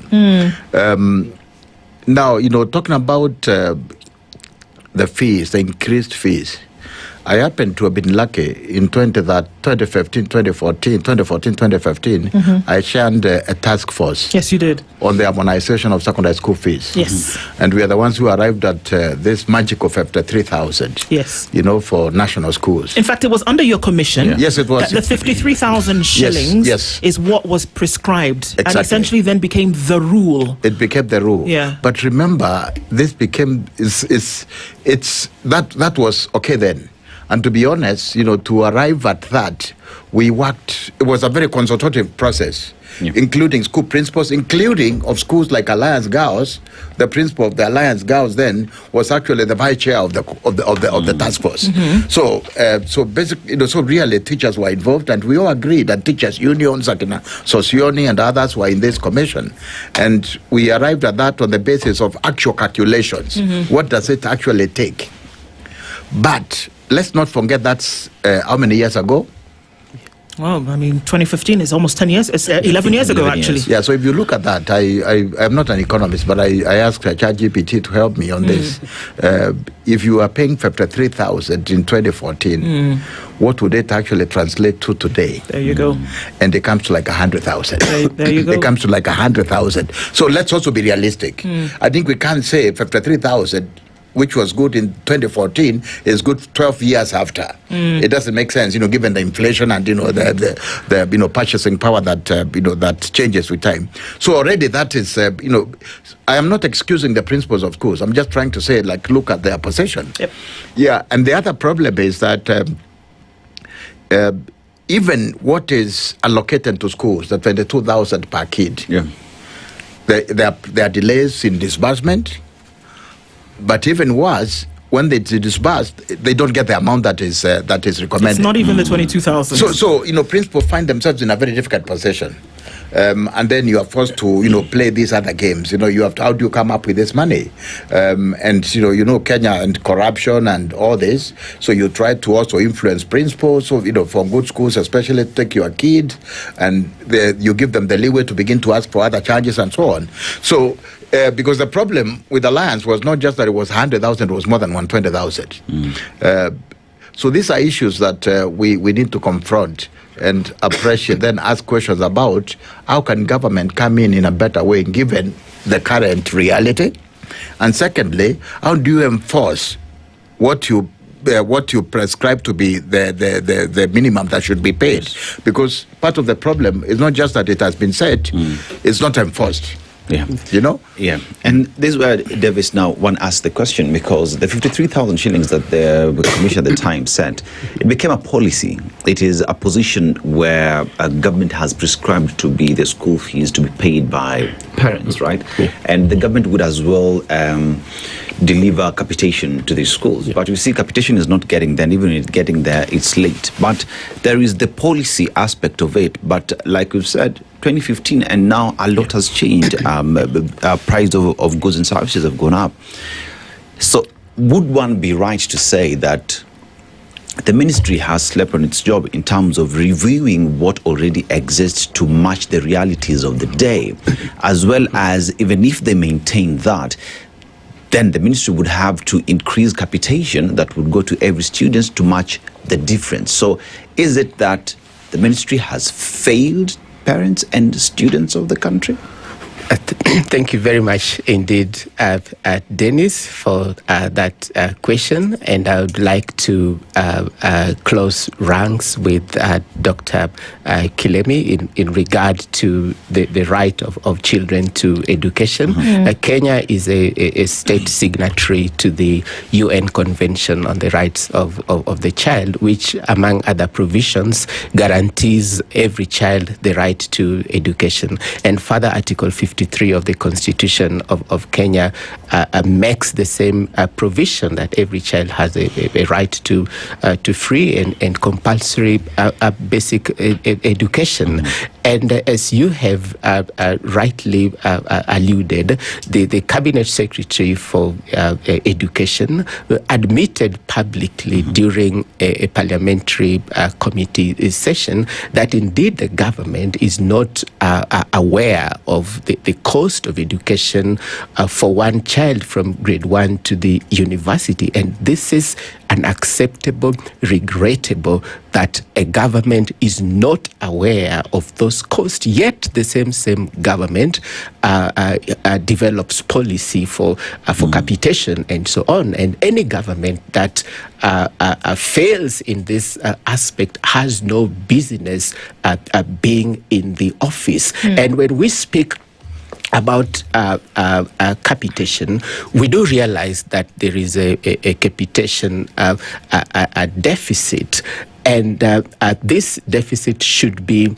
bridged by the government. And I strongly call on the parliament to review these policies so that every child can be able to receive the funds that are required. Dennis, if you consider the amount of funds that are allocated to different people, for instance, the president, while seated at State House, has a allocation for education. You wonder what he has to do with that kind of money. The governors are allocated this money.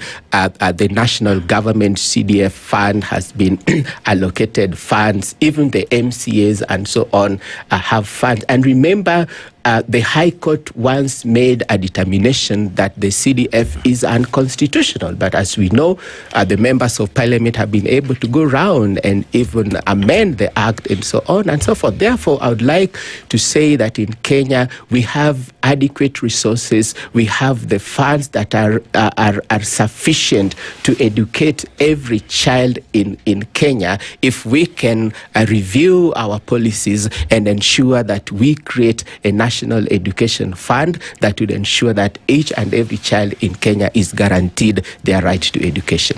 Well, I mean, let's look at the number. In 2013, 53,000. There was a reason why the 53,000 was arrived at, and that it was going to cater for certain things so that schools could then hold children in positions of dignity even while they were studying and learning. Now, what we've seen is that a lot of these schools, and it's not just the ones that are highlighted in the with stories in the press or in the media, across media platforms, but that this is happening across board.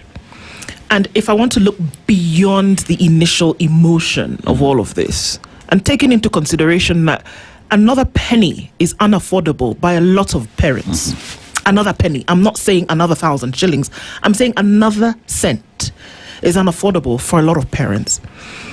And while that may be true, do we take into consideration inflation, the rising cost of living, and all these things to maintain the dignity of these children as they study? Those are things that we know from the report of the commission at that time that were taken into consideration. Does the ministry take it into consideration when it says today that there's a 53,000 shillings mandate by schools right now? Are all of those things taken into consideration, and should they be? And is a 100% increase over the last 11 years justifiable? Well, first let me, say that there was a reason, like you said, for 53,000. And times have changed.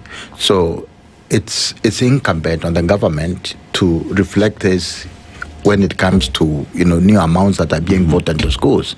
So that has not been done, and it's a failure on the part of government. It's not a failure on the part of the principals and kids and parents. So that should have been looked at, and should have adjustments should have been made. Secondly, there should be an attempt, a clear attempt to ensure that if you say this is the limit, then you back this by force of law. Yes. We don't see any punishment. In fact, this is the first time I have heard that a principal is being punished for raising school fees. Yeah. Whereas this is a practice that has occurred for the last I don't know how long. Yes. Since even the reason this task force formed is because of that problem. That levies are being charged right, left, and center for this, for motivation, for entertainment, for buildings. Even when resources have been voted to do infrastructure of schools, you see principals are doing that, and so there's a failure on the part of government, but there's also a failure on the part of the boards of management, and I blame parents a lot, because I always used to say when I was in the ministry, I don't like it when parents only complain after the meeting. Well, this is interesting. If I may interject at that point, because. When we go for this orientation, or whatever the case may be, there's a part of that orientation that is not just telling you about what the school is about and its history and all of these fun things. It's also telling you, and it's said very clearly. I mean, you served as an assistant minister in this ministry. But they tell you very clearly, they don't mince their words. And they say, yes, we receive money from government, but sometimes it doesn't come on time. Sometimes it doesn't come at all. And you know what they tell you? Would you want your boy or your girl to not have the resources required for us to deliver this education? So that is how you're greeted with it at the very beginning. So it's almost as though you have no choice but to acquiesce to this. And if the resounding majority says, you know what, guys, actually, and you can imagine you're taking your girl or your boy for the first time, they're going to boarding school for the first time, and the farthest thing from your imagination is that they should suffer in any way, shape, or form. So if somebody says to you, okay, this is what the government says we must charge, but if we had a little bit more, we would then be able to ensure that your child will then be able to go along. Trust me, you will pay. Yeah, I know there was a parent in one of the schools in Kenya who, when they were told, when they spoke to the principal and said, look, we know this is the limit that we should be charged. You know what the principal told the parent? You can ask Kilemi Mwiria to take care of that. Yes. Yeah. So in a sense, I want to agree with you that, and then you are a parent. Yeah. You are a parent. You can see the reality. The problem is, it was not just that. Okay. There was also a taking advantage of the loopholes. Okay. That, once parents begin to, appreciate that we don't have enough, we know the schools don't have enough, and our kids have to learn anyway. And if your child is taken to a top school, a county school or a national school, I mean, there's so much prestige and so much pride about it, you would take no chance to have that kid, get out of that kind of school. So you give in. But there's also a problem. There's another side to it. The parents themselves.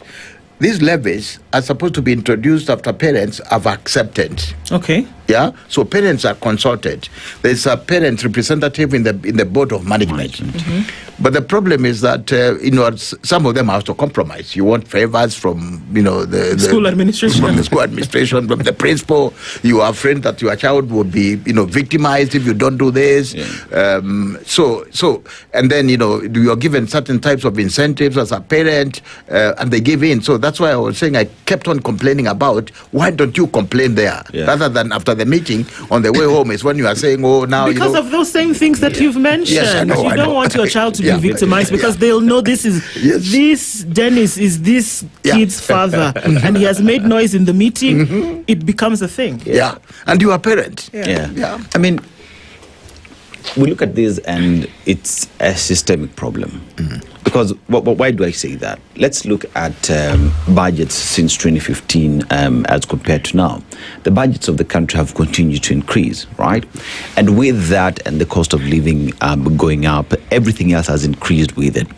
But there has been no, or rather we are not aware of any policy change or any policy discussions that would get to address the problem in the schools, especially when it comes to capitation.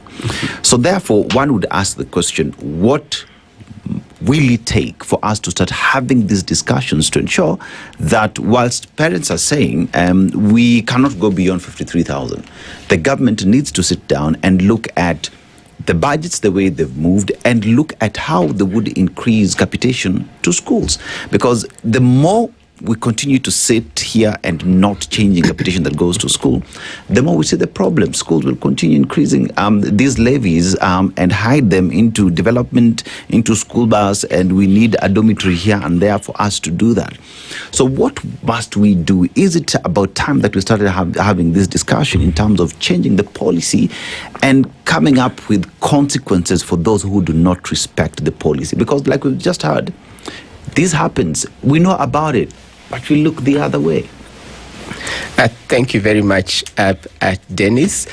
Basic Education Act is very clear on how unlawful levies need to be handled, and also the Board of Management of Schools that is established under the said Act is very, very clear on the role of the BOMs, and any fees, any levies that have to be increased first have to be approved by the Board of Management, and then the county Education Board has to review the same before the CS for Education gives the final approval. And we've seen a lot of violations of the same act in cases where principals inflate the fees in gross violation of the said policy. But that said, Dennis, the Ministry of Education recently carried out an audit of Alliance High School and I believe many other schools.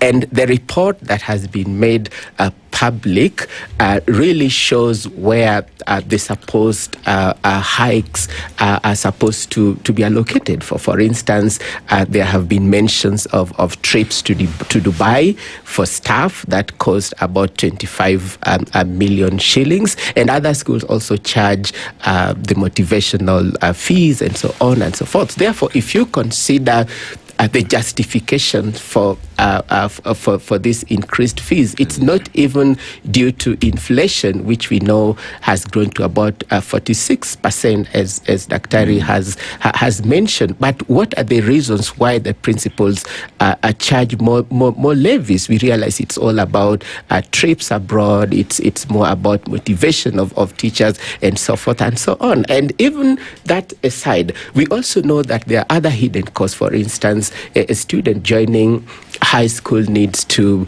buy school uniform, which is also very, very expensive. We know that Basic Education Act outlaws admission fees, and yet schools, especially in the urban centers, charge as much as 10,000 shillings for a child to be admitted into grade 1, for instance. And this is really not acceptable. Now, back to your question in terms of policy and the like, I would like to reiterate that considering the budget for education in Kenya, I do insist and repeat that if we can consolidate all this money that goes to the MPs, to the president, to the governors, and so on, then we would be able to close that capitation deficit. That. There has been that conversation on collapsing all these funds and put it into an education fund. So one then would ask the question, is there political goodwill or lack of it? The reason why we are seeing everybody wants to have their fund close to their chest because they have turned that to be a political tool for campaigning. I would say, without fear of contradiction, that members of parliament have failed the child in Kenya because they use the CDF and particularly the bursaries as a political tool to reward those who support them and to punish those that don't vote for them. Remember that the Convention on the Rights of the Child has principles, and one of the principles is non-discrimination. And these MPs, Dennis, would even require the parents to produce voter registration cards to prove that they vote in Langata or in Bakassi or wherever whatever constituency. And this amounts to discrimination on the basis of political affiliation and so on. And therefore, unless and until the people of Kenya call out these MPs to review these policies and uphold the decision that the High Court made in regard to the CDF, then we will continue to talk each and every year about capitation, deficit, and so on. Okay. If I could add something to this, the political side, part of the problem we have is that we have very much politicized education decision making. So it's not just about the logic and, So going back to politicians, the thing is, with increasing population, so also are the numbers. Yeah. But the real problem is that we are establishing secondary schools all over the place. Every new member of parliament comes, they want to establish a day school. Even though there was one established by the one you defeated in the elections, you don't want to, support that. You want to start another one. So there is no time there's going to be enough money to support our education system if we're just going to be building schools without checking whether or not they're efficient, whether or not, through a professional process of school mapping and identifying the demand. So that's a problem. There will never be enough teachers. There will never be enough money. But I want to go back to the point you made, Dennis, if you allow me, about budget always getting bigger. Kenya we spent more money than most countries in Africa on education, 25 to 30% of the budget. The question is, does all that money get to where it's supposed to get? Yes. So for me, one of the biggest issues with the problems we are experiencing now, it's not so much that principals are even asking for more money. Exactly. It is because the money that is voted, nationally, we know that a percent of the budget is lost to corruption. Yes. And that also applies to education. So then you hear of ghost schools, of ghost teachers, of ghost students, of very exaggerated procurement, processes, of corruption in, of tenderpreneurs and so on and so on. So of books never getting to schools, although they've been paid for. So there's a real big issue about how much of the money that is actually voted goes to schools, and I will not be very surprised if it doesn't even get more than a third is lost. If we can take care of that and we prioritize basic education, we'll be okay. So the first thing is to deal with corruption. And corruption, sometimes I used to say when I was in government, that often we blame the principal and the teacher, but we never blame the people at Jogo House. Absolutely. For both performance and how these monies are being used. Absolutely. So the buck does not stop at the principal. It starts right from the top. So we have to address that. There's so much money. How much of it is getting there? What are we doing with the corruption that is taking place, at the headquarters, so that the money doesn't get there? And I think what are we doing about the corruption that makes the appointment of principals not be based on merit, irrespective of whether or not they qualify for this? So these are issues that need to be addressed. And if we can solve the problem of corruption at the top, then will be listened to when we want to address it at the level of the school. There you go. I mean, dropping nuggets of gold here. And I think, and this was my question, I think, to both of you. Because is it possible that the ongoings of a national school, which is essentially an appendage of government, are unbeknownst to the Ministry of Education? That can something be happening, especially as concerns money and resources, at a national school, not even just a public school, a school under the Ministry of Education, and that you're unaware? Because, and usually when you're making a point, you can give a story. There's a school in Vihiga, right? This story was reported a few months ago, where a Form 4 leaver is serving as a head teacher because there's nobody. And the story was reported that the county director for education is well aware of what's happening in that school, but she just said, it's okay, you carry on, I'm aware of what's going on, you just carry on, and then when we are able to get to it, we'll get to it. If they can be aware of a Form 4 leaver who is unqualified to run a school, basically, they are aware that situation is going on.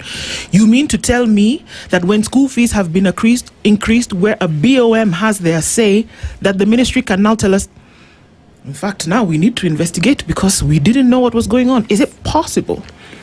Well, in fact, the larger question is, why is it that we are discovering now after all these years Thank you. that these things are happening? And why is a principal now being scapegoated over an issue where the ministry should have taken a role and responsibility a long time ago? And where it is not only, unique to that school. Exactly. I mean, we know it's happening everywhere.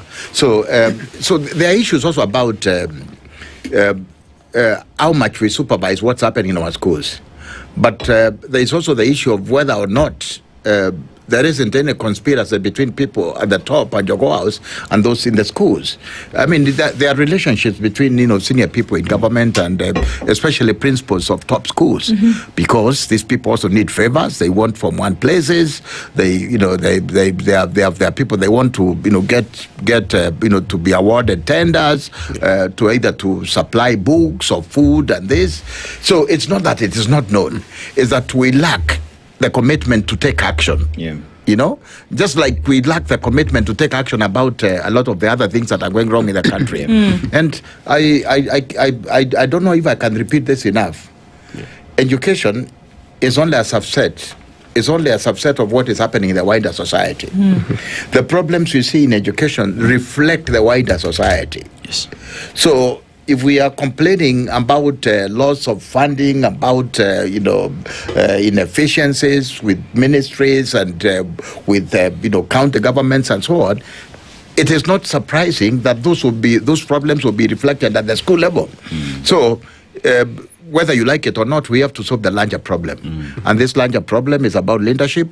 It's about the corruption that we can't deal with, because if we can't deal with it at the top, then we should not be surprised if we see the same problems right at the bottom. And unless we come to terms with this and realize that the problems of the Minister of Water, the Minister of Health, and so on, are very little to do with the ministries themselves, rather than with the wider leadership under which they fall, we would be getting nowhere. I also think it's important to note that the Ministry of Education conducts audit from time to time, and those very audits are able to flag any irregularities, unlawful levies, and so on. And further, the Auditor General is on record to have flagged various irregularities that happen in schools and also in the Ministry of Education, where, as Daktari has mentioned, we've seen a lot of ghost schools, about 32 ghost schools that received billions of shillings, and Kenyans keep wondering who made those authorizations. How could the ministry make those payments? And that clearly demonstrates that there is seeming corruption within the Ministry of Education. And for us to address this effectively, it is very, very important that the Basic Education Act is repealed, so that the CS for Education can have the legal basis even for taking strict actions against the principals. Because as we stand now, our principals are directly answerable to the Teacher Service Commission, which is an independent commission under the 2010 Constitution. And we have seen a lot of power struggles between Ministry of Education and the TSC, which in consequence undermines the right of children in Kenya to access education. Dr. At the time when you were the Assistant Minister and implementing free education at the time, what made it work then? That we, in retrospect, when you look at what is happening today, things are not working. Because we talk about free education. Many go back to during Kibaki time and they say, even the Gen Z that we see today are a product of free education and the masses that went to school, and we see them out today, and the fruits are the same. What made it work then that perhaps we are missing today? Yeah, I'll tell you. I mean, there was a lot of debate about whether or not that would be implementable, given that it was not even planned for. Remember, Kibaki government came in, like in the middle of the financial year. Yes. And yet, we said, look, this was a promise. We have to come up with the resources. So the point is that resources were made available, and there was a follow-up to how those resources were being utilized. You remember when there was a scandal about textbooks, for free primary school education, the then Prime Minister Raila even suspended the Minister for Education. Yeah. In other words, there was action being taken. And, you just spoke about the Auditor General's reports. The biggest problem we have in this country is that we report, but we do nothing. It's just a report, yeah. And, we have governors come to the Senate, nothing happens. Nope. Yeah. How many governors have you seen, get held accountable for corruption? They're not even showing up. Yeah, they're not even showing up. Not even a tenth. So I think the point I'm trying to say is that, it's what we see from the top influences a lot of what is happening. So there is no action taken. Yeah. Everybody can see that, there are good schools. Yeah. And there was a PS in the ministry there, and that PS gets moved to another ministry. Even though you can track a lot of this problem to that. Yeah. Okay, so the question then there is, because then what happens with a lot of this information? You just brought up, I remember with devastation when we sat in this room and precious talents building, fell. And children died and many were injured. And President Uhuru Kenyatta in that year asked for, by the 31st of October, for a report to be given on the state of schools across the country and their safety. In the moment, I don't know whether it was a knee-jerk reaction. And at that point, we said, absolutely, we need to know if these schools are running the risk of falling on our children, then something needs to be done. We never heard about that thing again. So then you start to wonder, quality, and one of the many things that someone like Wilson Sossion says, of the few to me that I would take to heart, is when he talks about quality assurance of certain things, not just of physicality but of processes. So when we start to ask questions then about this reportage that you ask for, where does it go, where does it end up? And then one of the bigger questions that you want to ask is, maybe you can help us here, former Assistant Minister in Education. As of 2024, the amount of money that had not been paid towards capitation, which was budgeted for, was 64.2 billion shillings. That was 2024. The number now has steadily increased over time with, so you don't pay some 3,000 per child here, you don't pay some 2,000 here, it adds up. And so now we're knocking on 70 billion shillings. I'm curious, where does this money go? Well, I think you can figure out. You're Kenyan for this last many years. Is that you have heard of something called budgeted corruption? Yeah, where you budget for things that are never provided, but it's in the budget. That applies to education. It applies to water. It applies to health. So. One of the easiest ways of stealing money is to put it in the budget. But there is no close follow-up on whether that money has gotten used for the purposes for which it was meant. But is the ministry not concerned? I'm sorry to interject, because to follow it. Because if the cabinet secretary today or the minister then says that we are releasing capitation to schools, over time 5,000 shillings was held by the ministry because they said for development, right? This development that teachers are telling us they need an extra money to pay for dining hall, that's supposed to be development, right? But it's withheld by the ministry. So where does it go? And then, if we're talking about 70 billion shillings, if you were to take 70 billion shillings today, you would solve quite a good amount of the issues that schools face, for which they're asking parents for this extra money today. That's the reasoning now behind this question of, if you told people that we're sending capitation and term one you sent less 3,000, is there thinking in the back end of the agents of education that, hello guys, we actually have not sent this money, this process then cannot complete? Well, you see, that's why we were talking about corruption, not just in the education sector, but in other sectors. The question is, if that money doesn't go to schools, it goes to somebody else's pockets, And those are the questions we should be asking, and those are the questions the Auditor General has been, talking, kind of highlighting throughout. Yeah. So, unless you hold people accountable, What is to prevent you from repeating this the following year and the year after? Sure. We are not holding people to account for stealing public funds, and stealing public funds that make it impossible even for kids to go through school.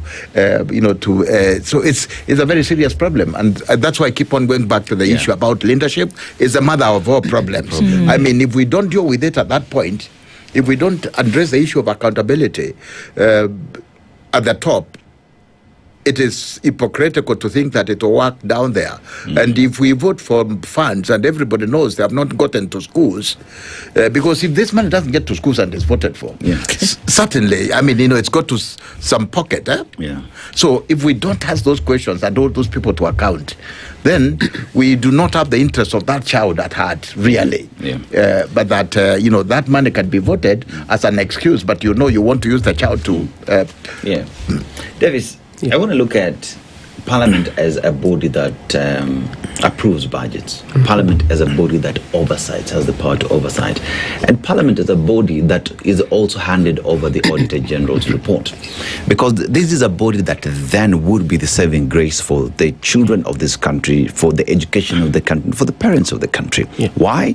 Because the 70 billion that we're talking about, as Parliament discusses, say, a budget for 2026, 2027, it ought to sit back and say, we voted for over 700 billion shillings to go to schools between 2025 2026.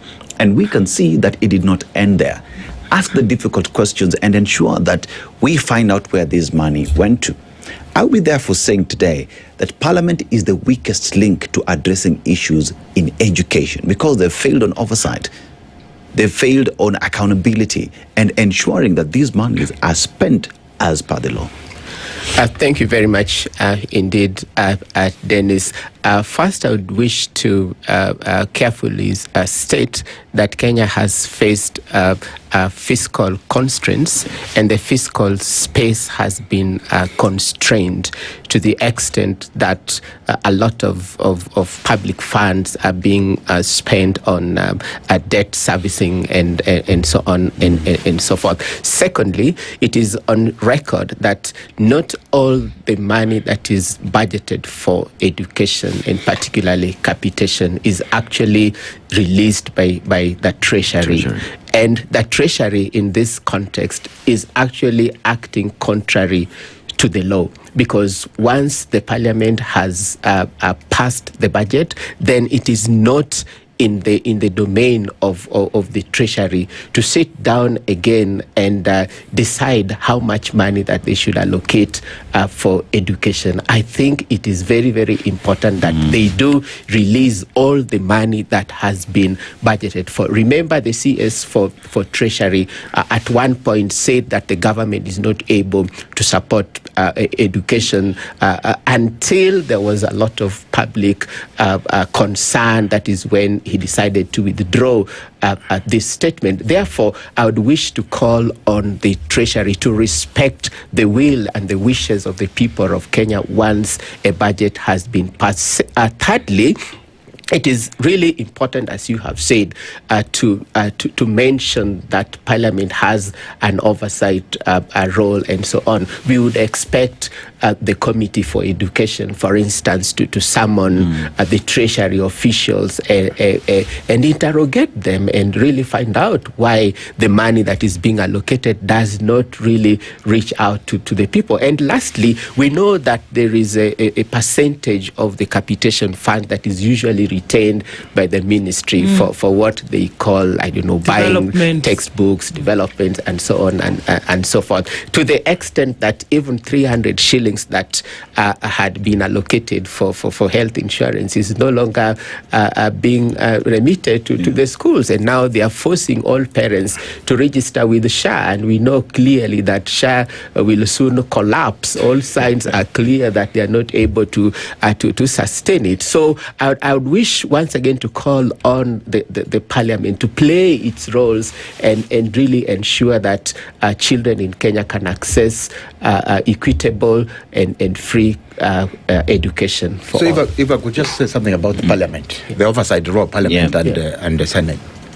And I am sorry to say that we are in a situation where we have all seen as Kenyans that to a very great extent, sometimes Parliament is an extension of the executive. And also, that goes to Senate and sometimes the judiciary. It's unfortunate that, for example, have you seen any minister being vetted by Parliament being refused on account of not passing the Chapter 6 of the Constitution? Have you seen that? No. No, as long as you're nominated. So, I mean, there's no time in this country, in recent past, we have seen Parliament say no to the executive. And so if Parliament is not saying no to the executive, so to what extent do you expect Parliament to be able to hold them to account? And secondly, it's Parliament itself and budgets. There's a lot of negotiation between ministries and Parliament. And, and sometimes some exchange of the usual Kenya, to be able to not oppose anything the ministries are proposing. So if there is corruption at that point, and the Parliament gets compromised and the Senate gets compromised, we are on our own. So we are basically on our own.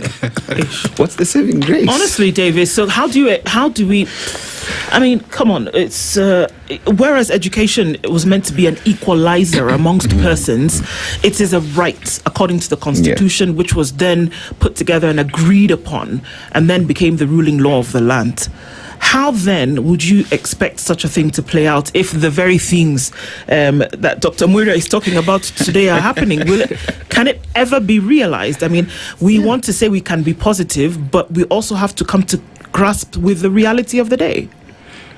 Well, what I always say is that, and maybe I'm a bit extreme, but I always say, if you are poor in this country, if you are sick and you are poor, if you are poor, you are on your own.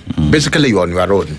And that's extremely unfortunate because, like, when we started, we said, for most Kenyans, for the majority of Kenyans, their only hope to be upwardly mobile is through education. But they have lost that chance. And when they lose that chance, it's not just a loss to the individual, it's a loss to society. Because all these countries you talk about being developed, Singapore, South Korea, and so on, the main reason they're out there in Japan is because of their human resources. You cannot have a country develop if you leave 60% of the population out of the development process. And that's what we're doing. So sometimes we just think that it's only a personal family problem, but it's a national problem that needs addressing. And I think the sooner we realize this, the more we'll be dealing with the problems that are making it impossible for us to get to be Singapore. Davies.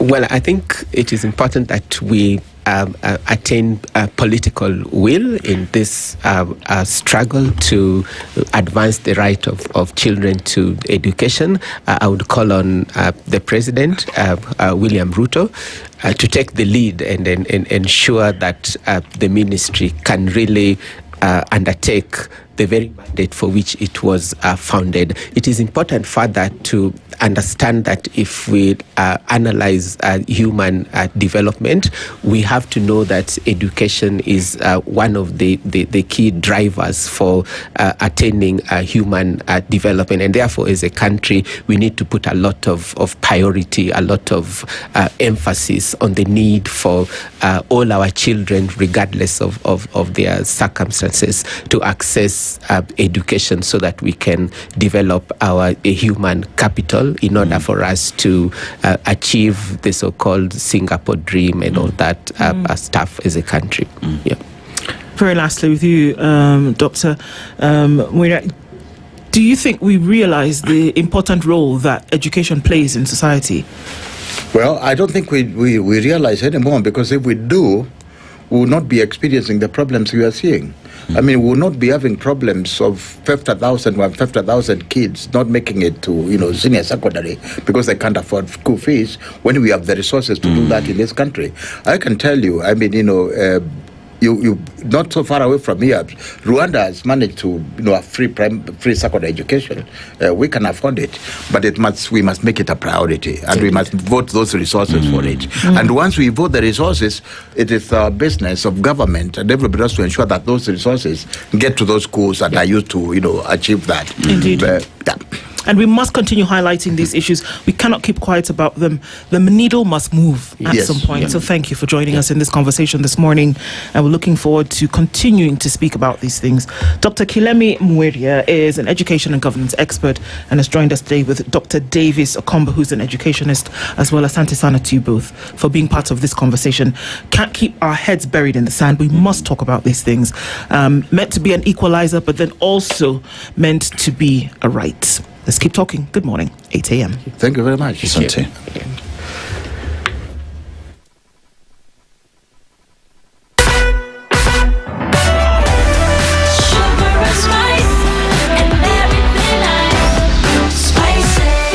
Spice up your life.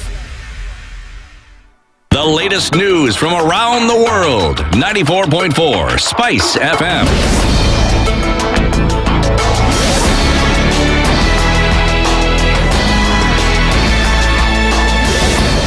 Good morning. This is the Newswire. I'm Leah Ubaga. President William Ruto is scheduled to address Tanzania's parliament today, where his speech is expected to highlight the need for closer ties between the two East African nations. This even as Kenya and Tanzania yesterday signed 8 agreements to deepen bilateral ties and strengthening cooperation across key sectors. Speaking during the signing ceremony, President William Ruto, who is on a 2-day state visit in Tanzania, noted that the agreements establish new frameworks for collaboration in infrastructure development, trade facilitation, regional logistics, public service, security, and energy. The deals are expected to enhance economic integration, improve cross-border efficiency, and reinforce the long-standing diplomatic relations between the two neighboring countries. A post-mortem exercise on the body of a former Nairobi hospital director, Dr. Job Obwaka, is expected to be conducted today. Yesterday, the court allowed police officers to detain the main suspect in the murder of Obwaka, Beatrice Wangari, for 10 more days to allow the investigation to be completed. Samson Yatich is the prosecutor. The investigators are seeking to remand her to be able to conclude the investigations, most specifically to allow for a post-mortem to be done. There are certain samples that are being forwarded to the government analyst. However, the lawyer for the suspect, Levi Njeri, told the court that his client had no intention of harming Obwaka, considering they were in a romantic relationship. This affidavit shows no basis for that averment. And if there were any basis at all, then the investigation pertaining it has already been conducted. The respondent already disclosed it in the statement that he wrote at the DCI that indeed they were intimate, they were very close friends, and paragraph 9 should not be interpreted in any way as a reason for further detention of the respondent. Wangari, who was arrested last Saturday, was produced before the Kibra High Court, where the prosecution requested more time to detain her. She is believed to be the last person seen by Obwaka before he collapsed and died suddenly, with investigations continuing to determine if she was involved in his death. Obwaka, 83, died last week, with DCI detectives saying he was in business in Kitengela, Kajiado County, with Wangari. His body is being kept at Lee Funeral Home, with initial reports indicating he had been suffering from chronic illness. The case against Wangari is set to be mentioned on May 18th this year. The Kenya Universities and Colleges Central Placement Service has issued a final reminder to students to submit their applications before tomorrow's deadline, warning that the online portal will close at midnight, locking out any late applicants. In a message shared on Monday, the placement agency urged eligible candidates to act without delay. The warning comes with less than 36 hours remaining before the system shuts down. The portal, which opened on 8th April, has been receiving applications for placement into degree, diploma and certificate programs in both public and private institutions.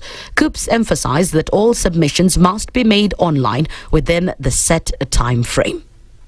Shock and grief have gripped Kilifi County following the discovery of the body of an 8-year-old girl who had been reported missing, prompting Governor Gideon Mungaro to order security agencies to immediately pursue those responsible. The girl, who went missing from her home in Bofa, was found dead a day later, her body dumped by the roadside near St. Patrick. Her family had spent the better part of the day and night searching for her after she failed to return home. Governor Mungaro condemned the killing, describing it as heinous, barbaric, and defies the very fabric of a civilized society. The governor also called on residents to remain vigilant and report any suspicious activity, warning that silence and indifference only embolden criminals. That's the News Wire. I'm Leah Ubaga.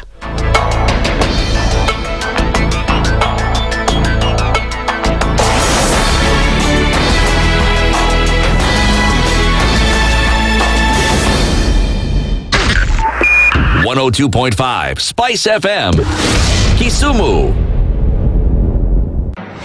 The following takes place from 6 a.m. to 10 a.m. every weekday on Spice FM. Every time he kept on saying he wants a vibrant opposition. How does it make sense that public money has been used already and then they dare to sell it back to you? Why are they not giving them for free? That's how broken we are. That's how broken we are. They are being sent home now for fees. They're going to fail to prepare. We are compromising the futures of these children. This is the Situation Room, the only way to start your day.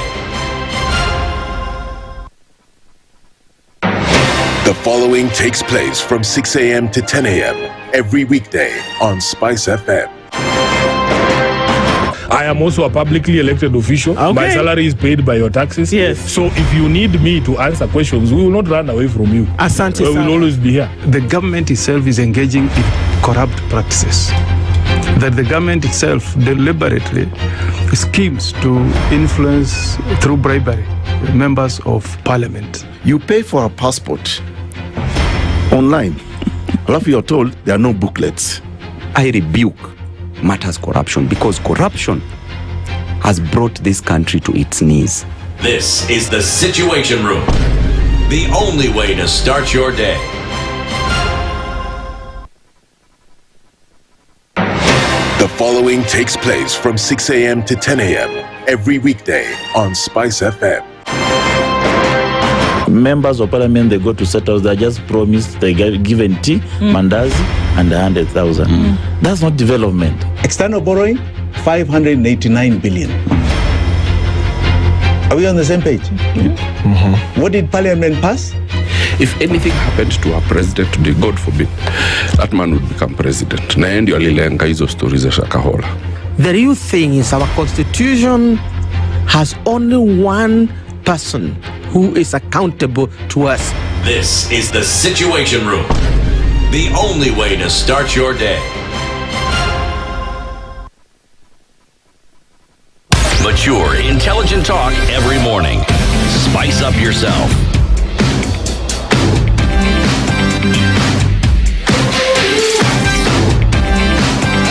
Mornings done right. 94.4 Spice FM, Nairobi. A very good morning to you, and we're coming in live in the Situation Room this morning at 8 minutes after 8 o'clock.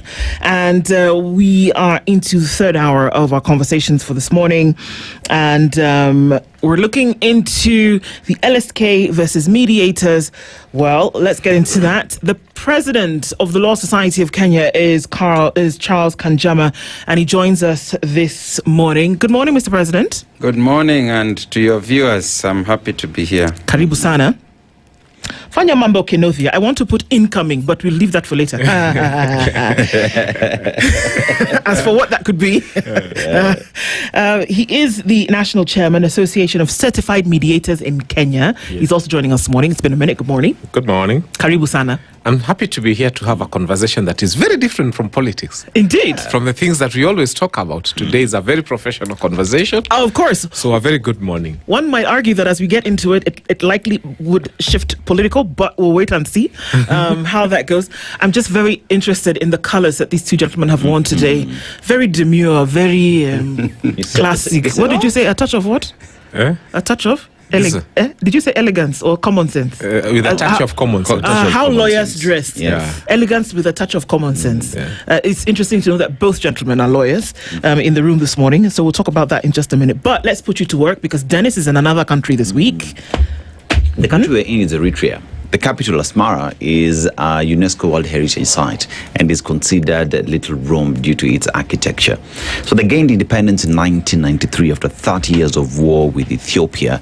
Then they became a nation. One thing that stands out as well is if you want proper cyclists, you go to Asmara because they have a cycling culture, and their cyclists actually participate in some of the world athletes when it comes to cycling. But let's go to the proverb. The tongue has no bones. However, it has the capacity to break bones. How would you interpret it, President? I think it's the power of words. It's an amazing proverb. The tongue has a powerful power because of its the words that utter from the tongue, that they can make lives, they can break lives. The legal profession is one that appreciates tremendously the power of words to persuade and even to destroy. Finyimambo, how would you interpret it? You know, for lawyers, words are their tools of trade. So you can imagine a lawyer without a tongue. I think the tongue has done a lot more than many weapons have done in this country. And you realize that even after, for example, Iran goes to war with the US and with Israel, immediately after they are done, it's going to be resolved by the power of the tongue. It is more powerful than any weapon they have ever made. And I wish sometimes they used the tongue before they used the bombs. Because one thing that makes us unique as human beings is we have language. And language is what makes us more intelligent than any other animal. That you and I can have a conversation. So I think the tongue achieves a lot more. The United Nations is a product of the tongue. Yeah. The League of the Nations was a product of the tongue. And the United Nations has done a lot more than bombs and guns and weapons ever did. You know, there's something that you said. Perhaps what people need to apply in that tongue is a dash of common sense. Indeed. Okay, so there's communication that's moving between the Council of Mediators and the Law Society of Kenya. Let's start off with the mediators. Is there a problem, or is it just, let's see how we're going to operate one to the other? But before we get there, can you do the significant difference for us between mediation and mediators and then the lawyers who go into a court of law?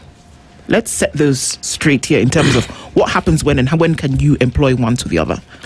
Thank you. I think the first thing we need to understand is that people go to whatever method of dispute resolution because they have a problem.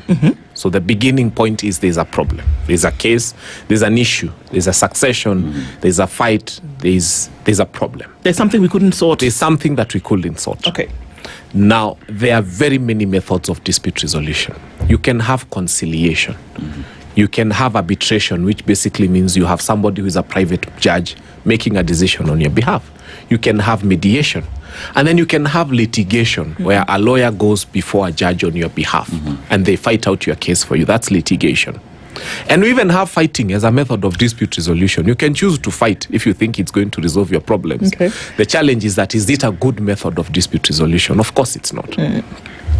So what has happened over the time, our Constitution 2010, in Article 159 2C, spoke about now the need for the courts to actually implement mediation, to make it possible for people who have a dispute to sit before an impartial third person and just try to agree between themselves. And that's how mediation was born. So the judiciary went full throttle. They started with a pilot, and then they started now a process through which they started getting people and asking themselves, what are the world best practices? The world over, mediators are not necessarily advocates. They can be lawyers, they can be advocates, they can be, from any profession. An engineer can become a mediator. Actually, even a plumber can become a mediator. Only now that for quarter next mediation, we set a degree as the minimum. Any degree. The beauty of that is that sometimes there are disputes that we may not have the specific nuances of that place. But somebody who's probably been a critical care nurse and they come into mediation might understand a case of someone who lost their uterus while giving birth, like examples I've had in my office. And they might handle it even better than a lawyer. And so on and so on and so forth. So basically, in a nutshell, people have disputes and people are looking for a way to resolve them. They can go through litigation and find the advocates. There are very many. There are things litigation can do that mediation will never do. And there are things mediation does that litigation is unable to do. And as I finish, I'll just give you one example. When you have a case, for example, of child abuse, you have a father who is abusive to their child. That child needs urgent protection. It can only happen from the courts. So only advocates can do that. They'll take that matter to court. They'll seek under certificate of urgency and say the child's life is at risk. We are asking for court orders. A mediator is not able to do that. But then you have husband and wife who have agreed they are going to live separate lives. And the only conversation they want to have is who will buy Pampers, who will pay school fees, who will pay rent. That one a mediator does very well because it's getting the parties to agree on what their dispute is. So that is the distinction in a nutshell. Yeah. All right. And how does the Law Society, which is made up of lawyers, advocates, recognize the mediators within the same space? Let me first answer the first question before we go into the second question. I think it's important to understand the philosophy of law. It is true that human beings have disputes all the time. And some of the disputes are informal disputes. You have disputes as you're interacting with other people, and you need relationships to be built. And the majority of the disputes, people engage in various dispute resolution strategies. Sometimes it's avoidance. They just avoid the dispute or ignore the dispute. Sometimes it's confrontation. Sometimes it's negotiation. We have disputes as friends. We have disputes as business partners, etc. So a moment comes when the dispute becomes something that is connected to the law. So what is the law? The law is the framework that we have established for how we shall arrange our affairs together. It has the rights, the wrongs, the duties, the responsibilities that we all have with one another. So majority of the disputes become formalized when the significance grows and the law comes in. So it's not possible once a dispute has become formalized to resolve the dispute outside the law.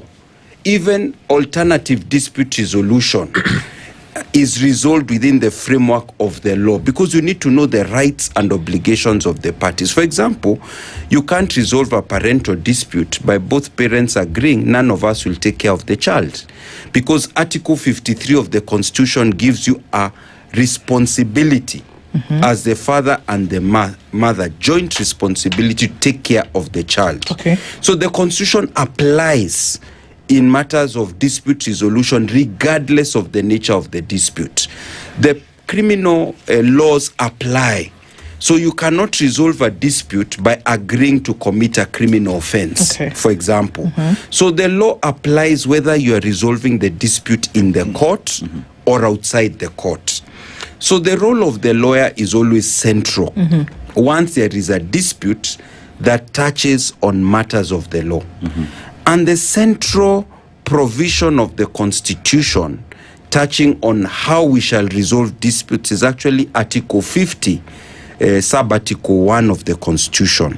And what it says is that every person has the right to have any dispute that can be resolved by the application of law. You remember what I said? Application of law. To be decided in a fair and public hearing before a court. So you have a right to go to court, or, if appropriate, another independent and impartial tribunal or body. So the right to be heard in a fair way, apply the law, the Constitution, that one is central to all dispute resolution processes.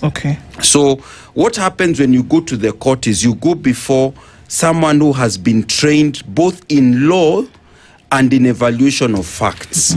You can't become an officer of the court, a magistrate or a judge, before being trained in all that, because you have to evaluate both the facts and the law and make a decision. That is the evaluative kind of dispute resolution. Then alternative dispute resolution is of two kinds.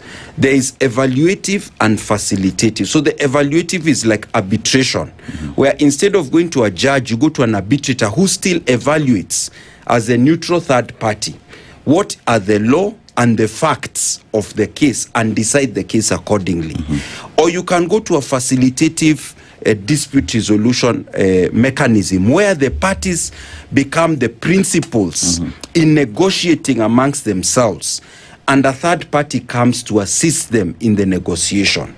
Even when you do the facilitative process, you still need to pay regard to the facts and the law, even as you are compromising, as you are agreeing, because the law is what we have agreed will govern our lives together. It is the framework that applies.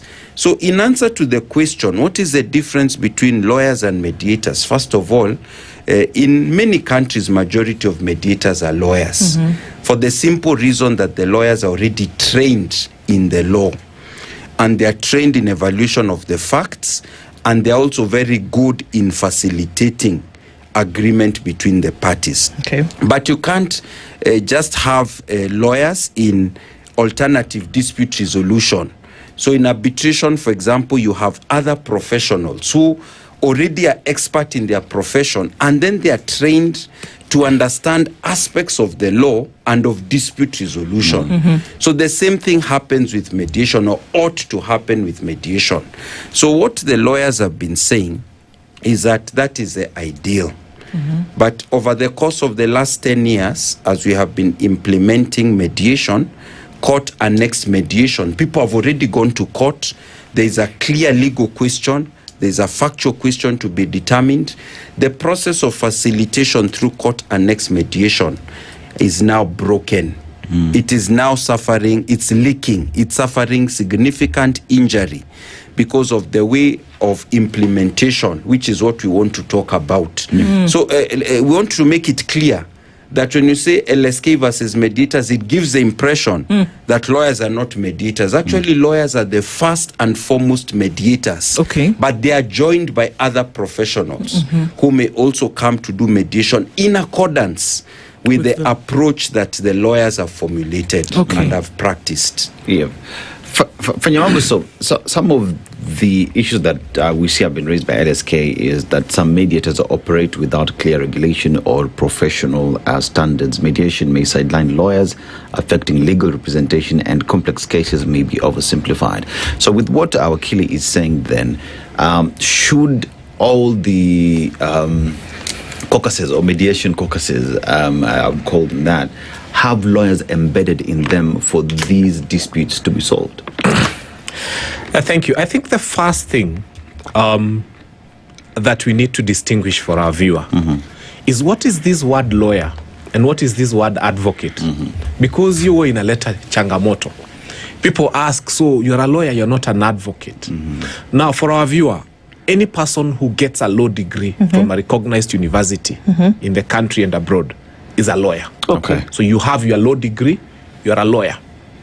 Now after that, if you go to the Kenya School of Law, there is a diploma offered by the Kenya School of Law. It's 1.5 years, but your law degree is 4 years. So the substantive part of law is taught at the university. Okay.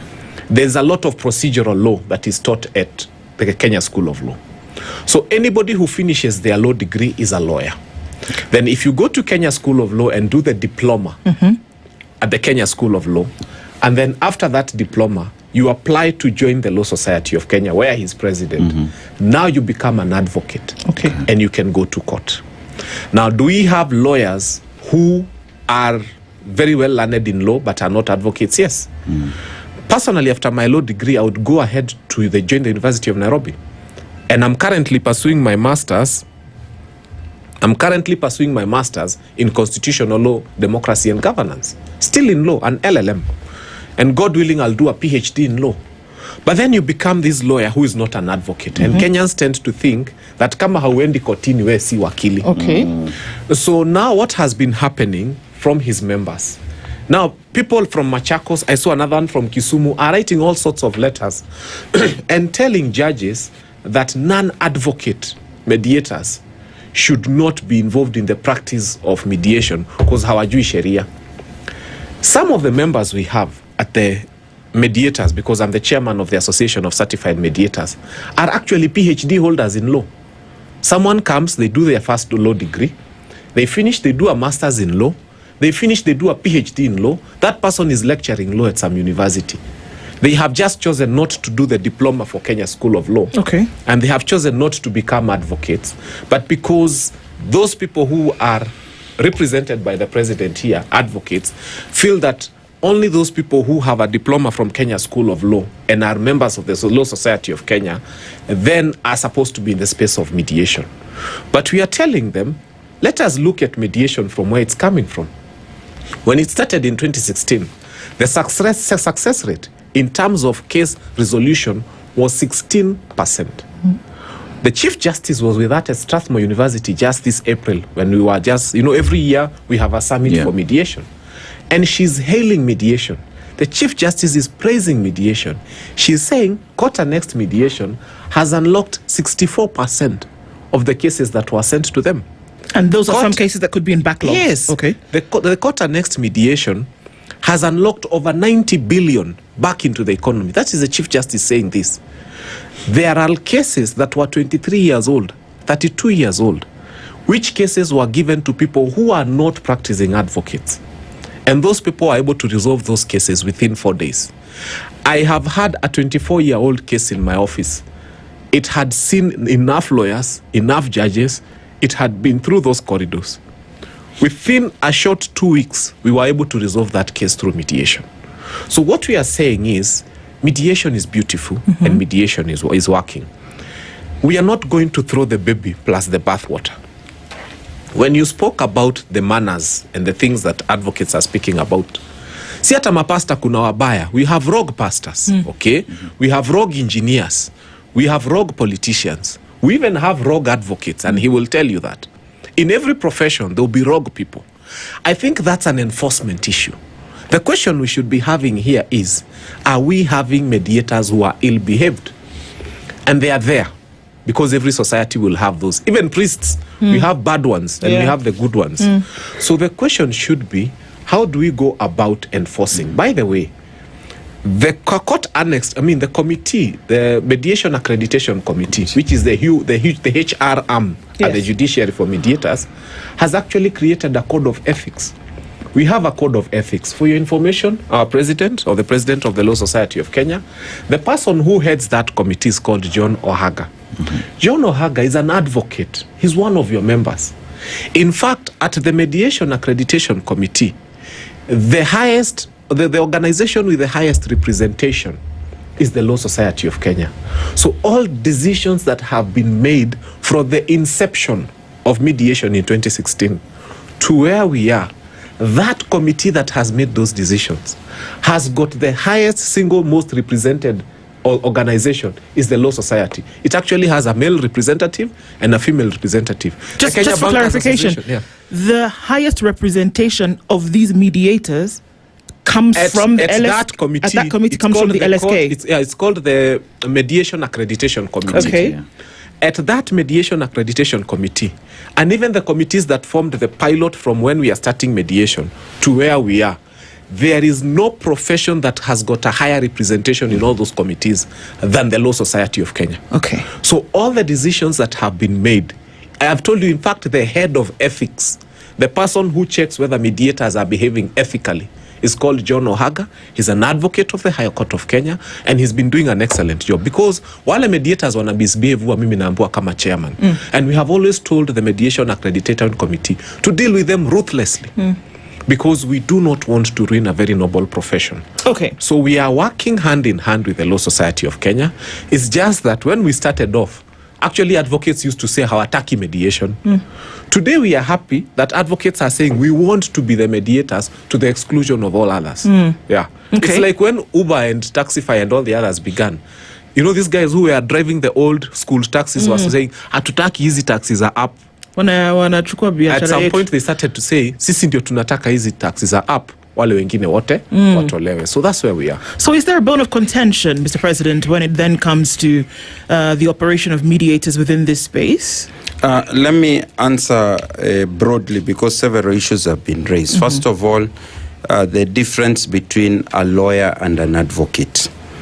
An advocate is basically a lawyer learned in the practice of law and also regulated as they engage in the practice of law. And that is very important, because every profession must maintain certain standards. You must regulate the code of conduct. You must ensure there's continuing professional development. You must ensure that those members continuously improve their practice and knowledge of the law. So there's a very important distinction. The reason why it is only advocates who are permitted to practice law in Kenya is because they are the ones who have subjected themselves to that process of learning the practical element and then engaging in a continuous professional regulation. Okay. So that is why our emphasis is on advocates. They are the ones who can represent parties in court. That is something that is recognized world over. So the second thing I would like to say is that unlike the Law Society of Kenya, there is no such thing as a professional body regulating mediators in Kenya. It is not true. It doesn't exist. My colleague's organization of certified mediators is an associative body. It doesn't have any regulatory role. Other people have set up their own bodies, like, I don't know, a Patanishi Association. Currently, there are more than 50 bodies that have been set up, all purporting to train mediators, and then after that, they unleash them to the public. What has happened is that when mediation began, the process of mediation training was very well controlled. But this has been liberalized because of the multiple mediation entities that have come up.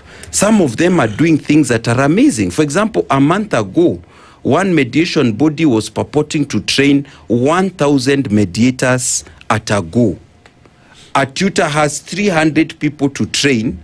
They train them for 4 days, and then they assume that you are now an expert in mediation. And you're saying this cannot be? This cannot be. Okay. And that is why we are saying mediation is broken. Once we go beyond the theory into the practice, it is the lawyers who have been attending mediation sessions with their colleagues, with their clients, who are giving horror stories of what they are facing when they go to mediation, coercion of members of the public, to enter into mediation agreements, exclusion of legal representation, people who did not even do the training, but they get certificates, and then they are added onto the mediation accreditation register. The mediation committee has more than 9 members, only two, that is less than 20%, represent the Law Society of Kenya. Can we take a few steps back? 2. And I can tell you, this is a profession that is not regulated. Okay. There's a code of ethics in theory, but there's no one to implement it. The Mediation Accreditation Committee doesn't have the capacity. That's why we are saying mediation is broken in Kenya today. My question is, the lawyers at the front line are the ones who are sharing the horror story. So we've said we need to fix it. Mr. President, let's first confront the reality that there is a problem. Let's take a few steps back and understand the genesis that allowed mediation as an alternate dispute resolution mechanism. That somebody allowed this to happen. Somebody said that mediation is a source that can be used. The numbers that Fanya Mambo talks about this morning are actually true. Let me tell you. You said the numbers are true. You don't know whether the numbers are true. If you allow me to finish the statement, and then I can ask the question. Yes. The Chief Justice gave out these numbers, and that we see that she said of the money that has been unlocked as a result of mediation as a tool. Let me tell you. Allow me to finish the because you are making several statements because that I am factual. I am leading to a question. So if you just Even allow your me, statements the president, are presuming excuse me, something. The president of the Law Society of Kenya is you. Yes. The Chief Justice is the president of the judiciary. At an event, she said, let me put it that way so that I can ask the question. She said that a certain amount of money has been unlocked as a result of mediation. She said that some cases which had been locked up in back and forth for decades had been released now because of mediation. Is that better? She said this. Yes. My question is, what is the genesis of then allowing mediation as a mechanism of alternate dispute resolution? Who said in the beginning that, you know what, we can use this, we can use arbitration, or we can use the old-time duel where we take 10 steps and somebody turns around and shoots a pistol? Who said that we can use this? And what were the mechanisms under which this was then established? Perhaps we can get somewhere if we understand where this thing started from in the first place. Yeah, I'll answer that. But let me first answer the facts you've stated. If I go to court and I have a dispute worth 3 billion shillings, one dispute, and then we go to mediation in a process that involves lawyers and the parties, they discuss and they agree, that one dispute will have released 3 billion into the economy. So when you use financial terms, it doesn't tell you anything about the number of disputes. It just tells you about the value. So you have a few high value disputes and they help resolve matters into the economy. And those high value disputes that have been there are the ones which go fully in accordance with the intendment of mediation. The lawyers are present, the parties are there, the stakes are high, everything is done properly. I personally have been involved in mediation. I'm a court and ex-mediator involving disputes relating to banks and customers. One dispute that I was involved in released about 1 billion shillings into the economy. One dispute that Charles Kanjama, as a court and ex-mediator, was involved in. So we have to distinguish between the value of specific claims and the number of the claims. What you are saying is that now, right now, the experience is that the vast number of mediation matters, there are things that are happening there that are contrary to the intention of the Constitution. Now, to answer your question about where mediation comes from, it is precisely a dispute resolvers like lawyers who, when we were drafting the Constitution, and as you know, the Constitution was drafted by lawyers in accordance with the views of the public, but it's the lawyers who drafted it. We put there under Article 159(2)(c) reference to alternative forms of dispute resolution. Even the Constitution recognizes traditional dispute resolution. We realize that disputes will not only be solved through the formal courts. We also recognize tribunals, because we said even in the formal process, it's not only the courts. You also need to go to tribunals, rent tribunal, tax tribunal, etc. So we are trying to make justice accessible to all.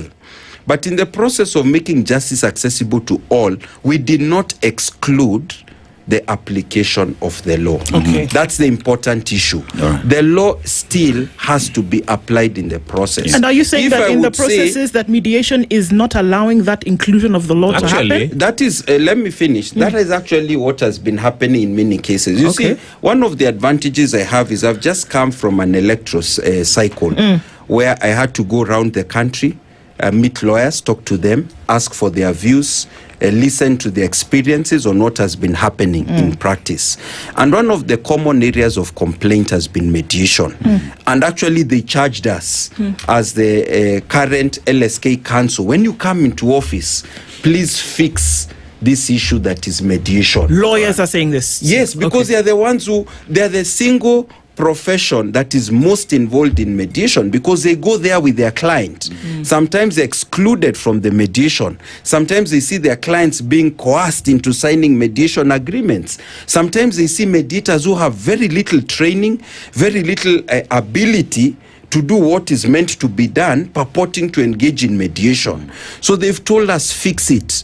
And for us, we are saying that we can't afford to bury our head in the sand.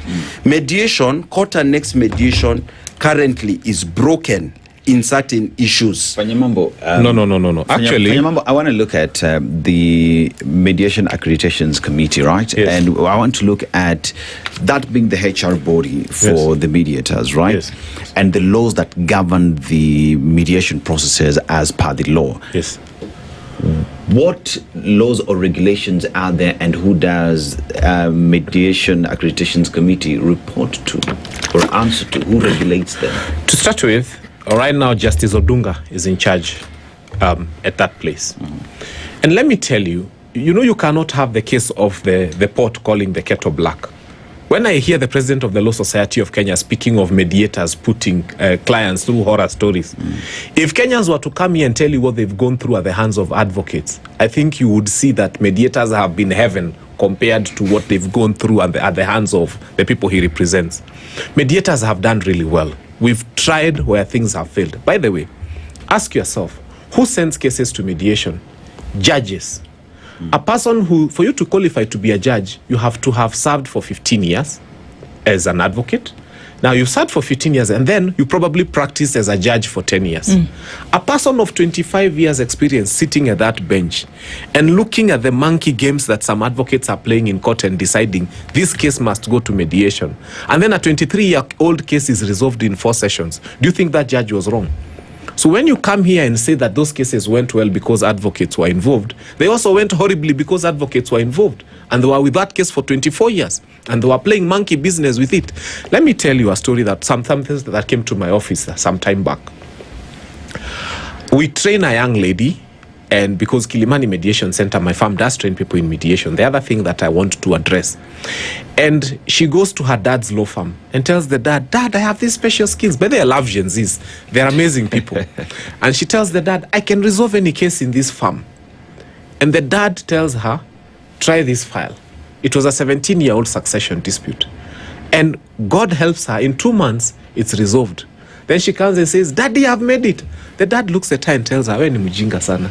Hii file imekusomesha, imesomesha brother yako high school, na nilikuwa napanga isomeshe mtoto wenyu mdogo amalize nayo university. Sasa wewe umeenda kuimaliza within 2 months." These are the stories of what advocates have put people through that they also don't want us to have a conversation about. If I was to open that up just a little bit, Fanya, are you saying that mediation is a loss of revenue to advocates, and that's why the issue might be coming up? People are just feeling threatened. Just the way I told you, like when Uber came and people were thinking now, because we are used to the old taxi method of dropping somebody here, unarudi mpaka mahali ati tuko na shimo yetu kama taxis. The justice space is going to change and they have to be prepared for it. But let me continue prosecuting my point. He spoke about training and he spoke about people just waking up and training people and releasing 1,000 people. We would like to know which institution is this that got 1,000 people to train in mediation, because that would be phenomenal. It doesn't happen. What the judiciary did, the judiciary is very responsible. Let me first defend the judiciary, in as much as I'm not a servant of the court as he is. The judiciary first took, I remember the first batch of 60 of us to Strathmore University. And I must thank Strathmore University for presenting that opportunity. They brought people from the ADR Institute of Italy. They brought people from the United States, and we were trained continuously for 3 months at Strathmore University on how to train people to become mediators. Okay. The ADR Institute of Italy is not a joke of an institution that will just give you a fake certificate because you've been trained in mediation.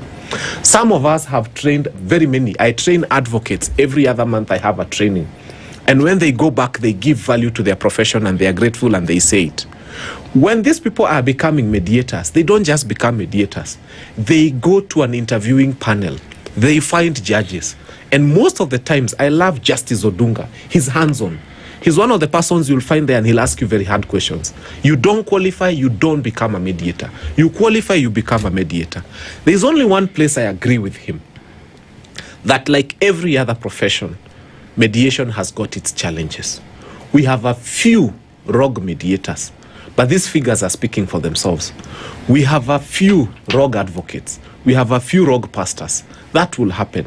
And I think this is a question of how do we regulate. He's spoken about associations. What has happened is just like him.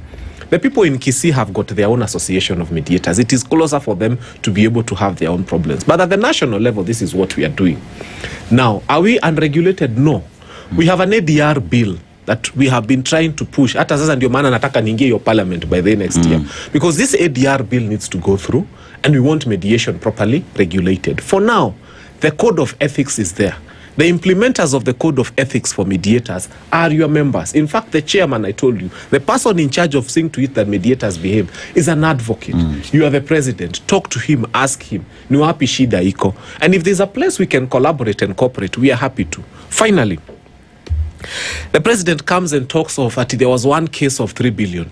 The Chief Justice, who is the president of the courts in Kenya, comes and says that since we began mediation, 24,464 cases have been sent to mediation and they have been resolved successfully. All of the 24,000? Yes, no. They sent 40,000, but 24,000, which represent a 64% success rate. This was at Strathmore this April. 24,464 cases have been resolved successfully. And these cases on their own unlocked 68.9 billion into the economy. So it's the 24,000 cases that unlocked 68 billion into the economy. Also, this mediation has been expanded to 120 registries. When we started, there was only one in Nairobi. But the courts themselves started seeing the benefits of having mediation, and they started making sure they are increasing the registries. Now, around the country in 47 counties, we have 120 registries that are picking up cases that some of them the judges have looked at and said, others the judges have seen, amana hapa mawakili wanachezea watu. They've been sent to mediation and they've been resolved. Most finally, the Chief Justice said that out of the people who have disputes in this country, only 10% go to court. People keep speaking about court annexed mediation. They forget that we have other cases. 90% of the cases in this country don't go to court. We have so many other cases that are out here, and that is what is encouraging private mediation. In my farm, Kilimani Mediation Center, I'm always sitting and entertaining private matters. People who went into business transactions that didn't go well, and they come to me, I own a petrol station, this person has got 40 lorries, they owe me 2.6 million, we sit down, we agree. We file those private mediation settlement agreements in court. It's a procedure provided for by the courts, and they become law. And let me tell you, Mr. President, I want to encourage you, because next year, you will be my president. I decided this thing of kushinda hapa tukisumbuana. I am actually a student at the Kenya School of Law, this time as we speak. And so next year you will be my president. So I speak as someone who has got a very strong inclination to mediation, but at the same time, I'm a trained lawyer. And I felt that if this only step of becoming an advocate is the thing that makes us look like we are saying this because we are not advocates. Now we are telling you, we are saying this as people who are both passionate about mediation, passionate about law, and yes, strongly committed to justice, because these are justice stories. This is someone who has a problem that they wish was resolved in any way, as long as it gives them justice. I think, allow me to respond on several issues that have been raised. I think the first thing that Fanyamambo has done is he's tried to reflect on the question of criticism to mediation, and said that actually it is lawyers who are messing up the legal justice system. First of all, I'd like to tell him that even those judges that are sitting in the courts are lawyers. Those judges that are recommending matters to mediation are lawyers. Those judges that are receiving mediation settlement agreement are lawyers. Lawyers are the ones who are most keen in getting disputes resolved. Secondly, Fanya Mambo says that lawyers are fearing that they are going to lose legal fees or work. Lawyers are the ones who suffer greatest with their clients when there is delay in resolution of disputes. And it is not true that when you resolve a dispute through mediation, the lawyer loses their fees. Actually, they get their fees faster. The lawyers are the greatest champion of alternative dispute resolution that can be speedy. It is not because they are losing their fees. They are getting their fees. So by the time the lawyers come and they start complaining about processes, accelerated mechanisms in mediation, which are meant to help them get their fees faster, you then know there is a serious problem.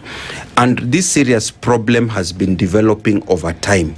And I can tell you, if we start discussing issues about buildings that are collapsing in Kenya, we start saying that building standards are not very good, who do we go and talk to? We go and talk to the professionals who come up with those buildings, the architects, the engineers, the QSs, because they've been trained, they are regulated. We ask them, what is wrong with this issue? Can't you resolve it as a professional body? If we start hearing that doctors are engaged in malpractice or medical professionals, who do we go to? We go to the professional body. Because it's regulated, we expect more of them.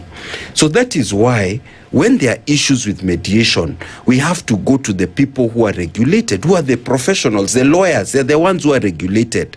The mediators, unfortunately, are meant to be regulated, but the structure that is in existence does not regulate them.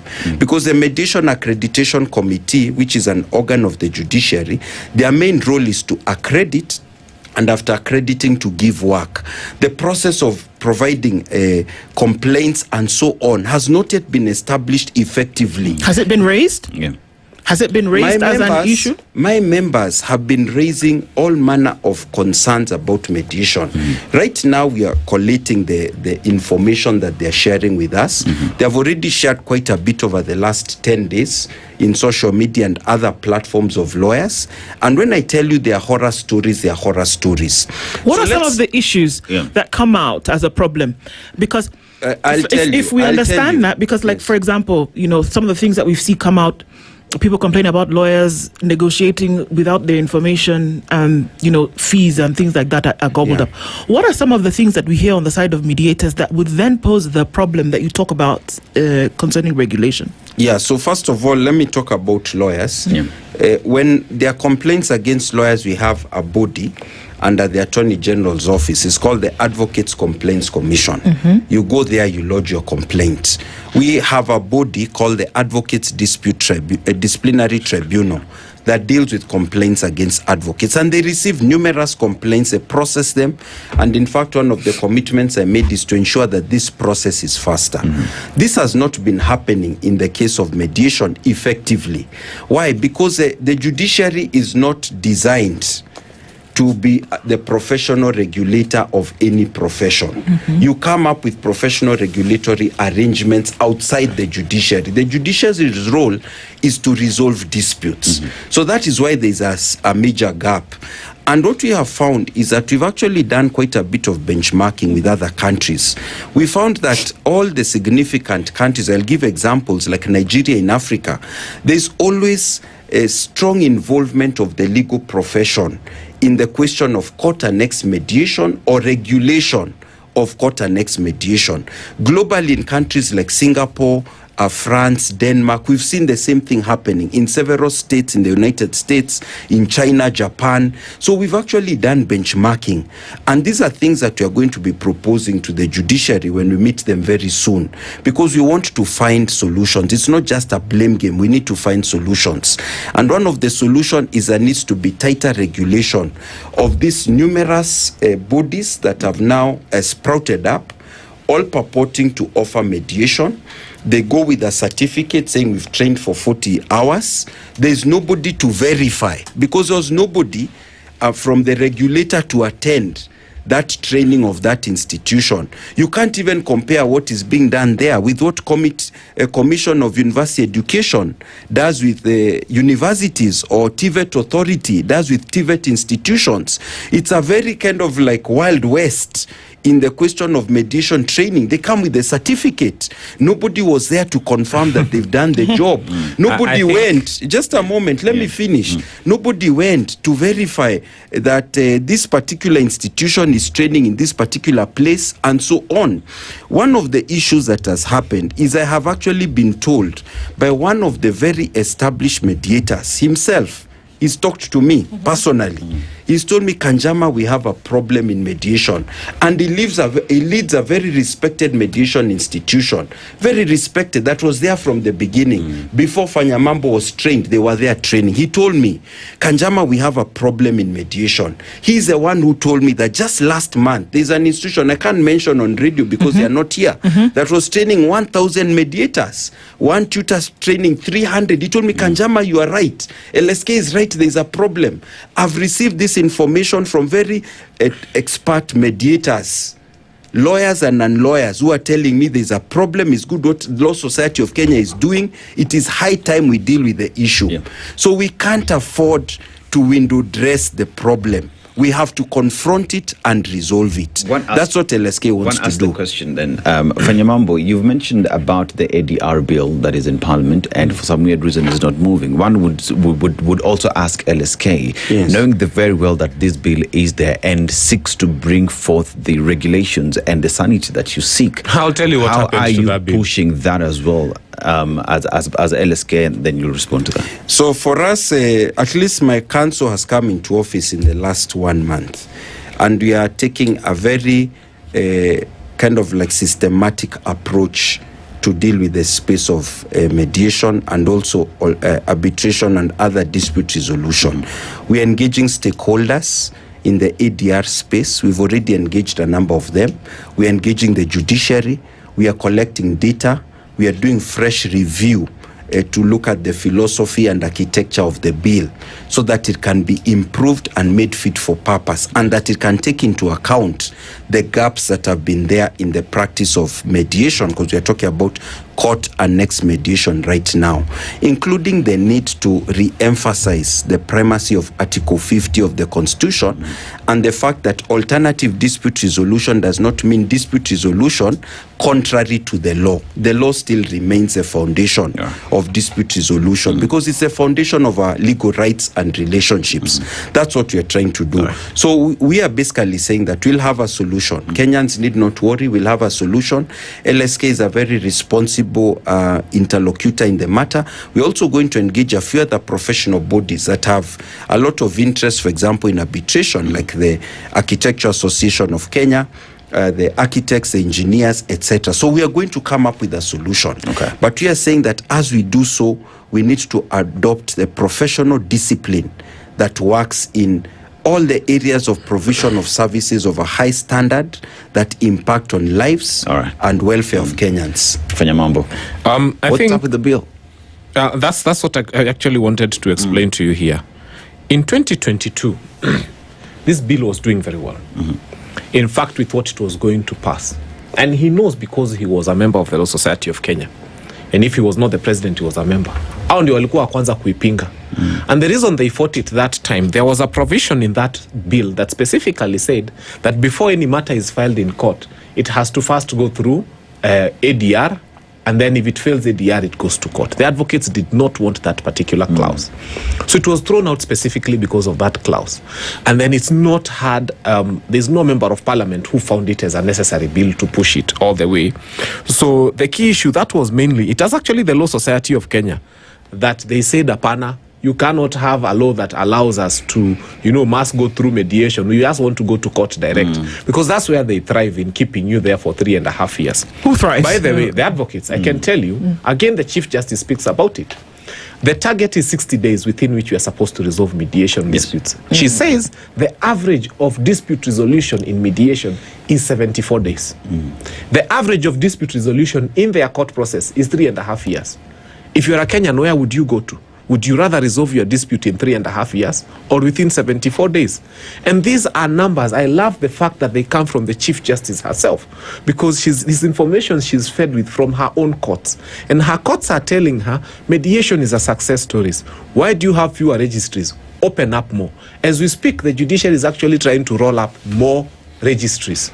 to increase the number of mediators, to increase the number of cases that are being allocated to mediation, because there's no other place you come and speak of 91% success rates. There's no other place you come and speak of 64%. There's no other place you can come and speak of such figures. There's no other place you can speak of 74 days. 74 days for a court case, other than small claims, bado mko kwa mentions. Hata mjafika substantive hearing, mko kwa pre-trial, mko kwa mentions. You are still trying to decide how you are going to go about the case within 74 days. During that time, a mediator, done, dusted, they are on the second, third, fourth case. I think there's only one thing we need to agree on with the Law Society of Kenya. Mediation is here to stay. In fact, mediators are going to increase. If anything, we are going to fight to make sure that mediation grows. It is now upon the Law Society of Kenya to agree together with us that we need to take the ADR bill to Parliament. We need to sit together as stakeholders and say, we are all in this space. What do we put in this ADR bill? And what do we remove from this ADR bill? How do we make sure that mediation becomes a success? In terms of training, again, I tell him, there are 2 members of the Law Society of Kenya who sit at the Mediation Accreditation Committee. They have given a list of those institutions that have been allowed to train mediation in the country. They are about 35, 36 thereabout. Hawajafika hizo 50 nasikia. And also, in our training regulations, a class is not supposed to have more than 25 people. In fact, we've been in that space. I've been advertising my classes. I even have a class coming up next month. You'll struggle to get 25 people who can pay that amount of money to get the kind of training we are doing. So you'll probably have a class of 10, 15, 12, thereabout, on average.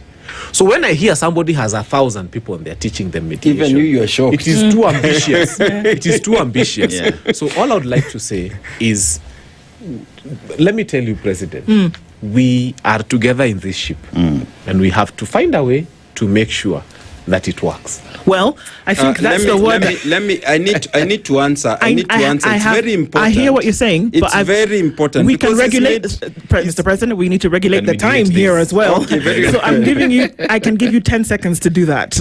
10 seconds after all that he has said. You've used 3. You are going to leave your viewers with some issues that go ahead, Mr. President. So the first thing I want to say is that it is quite unfortunate to assume that Kenyans who go to the courts after they have made various attempts to resolve their disputes have gone to the courts casually.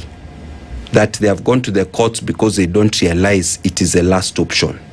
That when they go to court because they're exercising their right under Article 50 of the Constitution to get access to the courts, they don't know what they are doing. So there are 2 underlying basic principles that underlie dispute resolution. The first is Article 50, that says everyone has a right of access to the courts. The courts cannot turn you away. And by the time people are going to the courts, they have tried everything else. It has not failed. They want the courts to be involved. And even if the courts take them to mediation, they want the courts to be involved in the process. Number 2 is that a fundamental principle in alternative dispute resolution, including mediation, is what is called party autonomy. It means the parties have a right to decide for themselves. And the parties are advised by lawyers. You can't force parties to go to a process that they don't want. You can't turn mediation into another court whereby the mediator forces you to make determination that you're not willing to make, or that you take away. You lose several of your rights that you had. So of course, as lawyers, we support alternative dispute resolution. What we are saying is that there are areas in court annexed mediation that are broken and that we need to fix. Well, that's something that I think both of you can agree on in terms of what needs to be fixed, should be fixed. But I think you're both saying at some point that this will continue and that we'll get to the place whereby the process will continue and that everybody can agree that what needs to be fixed will be fixed. Tutalimana mpaka tuelewane. Okay, that's another way to look at it. Like we said, the president of the Law Society of Kenya is Charles Kanjama, and also Fanya Mambo Kinovia is the national chairman of the Association of Certified Mediators in Kenya. We've got to say goodbye at this point. Thank you both for being here at 9:02. Good morning. The latest news from around the world. 94.4 Spice FM.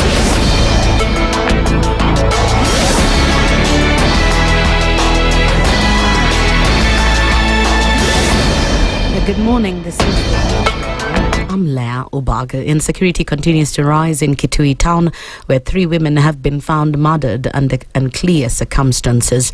Following the incident, a women's group in Kitui County, led by Dr. Rhoda Kithuku, is demanding a thorough investigation and accountability for those responsible. The bodies were discovered on Monday morning with machete wounds. The group has issued a 14-day ultimatum warning that failure to apprehend the perpetrators will lead to protests and disruption of business in the town.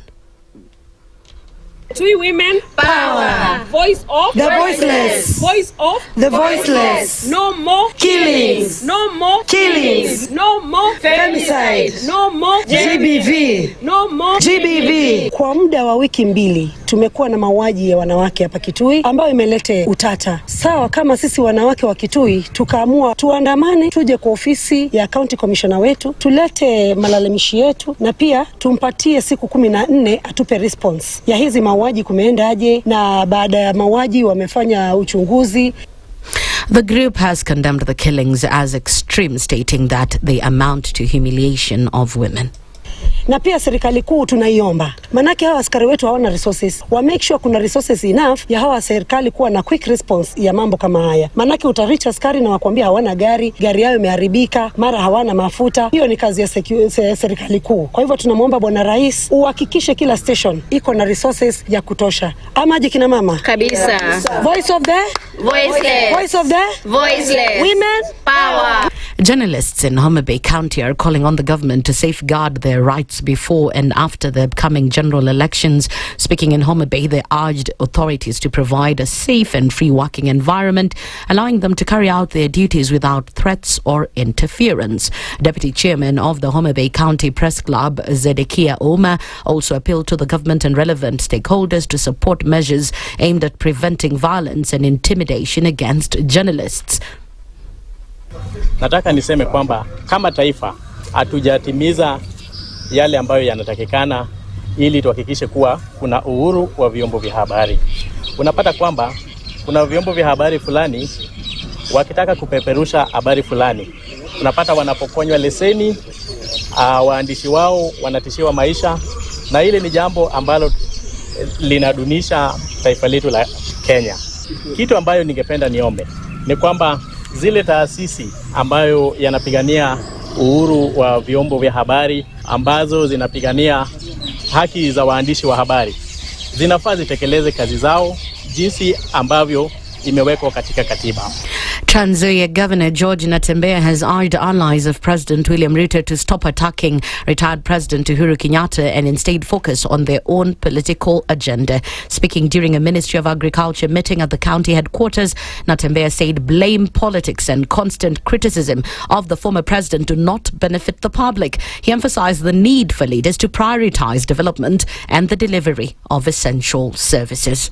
Kuna viongozi ambao wanaambia wengine wasiongee. Juzi tulikuwa kule Narok, Uhuru akapiga simu na akaongea na watu wa Narok, na akasema yeye ni rais mstaafu lakini chama chake ni cha Jubilee. Lakini baada ya kuongea hivyo, viongozi wote wamesema Uhuru anaongea kwa sababu gani? Wanapiga vita kabisa, amefanya makosa. Paka wanasema hadi sisi tukiongea, hadi wakati Uhuru analipa wafanyikazi wake wala wanakamua ng'ombe analipa pia sisi. Hadi ndio tuongee lazima tupewe pesa na Uhuru. Uhuru is a retired president na ako na freedom of speech, na hata Ruto anaenda kuretire akikuwa mchanga sana. Labda hata kwa amefika miaka 60, tutamkataza kuongea.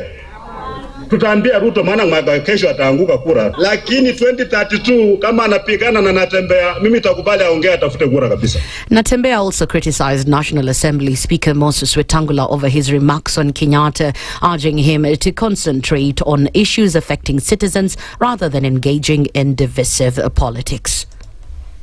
Na watu kama kina Wetangula hawa, hata hujui freedom of speech ni nini. Wakati watu wanapigania uhuru, huyu Wetangula huyu alikuwa wakili, walikuwa wanaambia watu kwamba ni makosa kuongea. Sasa ameleta hiyo kasumba ya 1992, anaileta 2026. Imagine mtu tu mzima national leader anaamka na kuambia watu kwamba mbona Uhuru anaongea, na hiyo mdomo hapo nayo in public anaenda nayo nyumbani. Sasa tukimkataza kuongea, how do you enforce it? is a retired president, ako na haki ya kupromote chama chake, ako na haki kuwa na his own candidate. Watu wasikuwe na wasiwasi, na mimi nataka wenzangu ambao tu kwenye ulingo wa siasa ni kwamba hii viti ambayo tuna hold is not permanent and pensionable. Unawekwa kwa contract ya miaka 5, tu wananchi wakisema wenda tu polepole, just go, labda watakuangalia baadaye kupatia nafasi.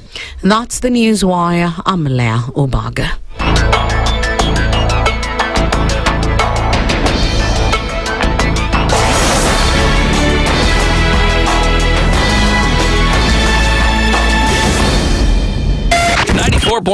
Spice FM, Nairobi.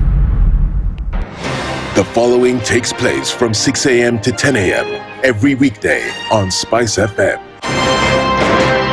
SRC's mandate is constitutional. It's not an advice. It's actually something you must do. Must do. Like now you abandon, of course, the narrative of Wheelbarrow, Mutomjengo, Mamamboga, and all those, that rosy narrative. Your expenditure is 3.3 trillion, and you're collecting only 2.5. Out of that 2.5, you're spending 1.8 trillion to service loans and so forth.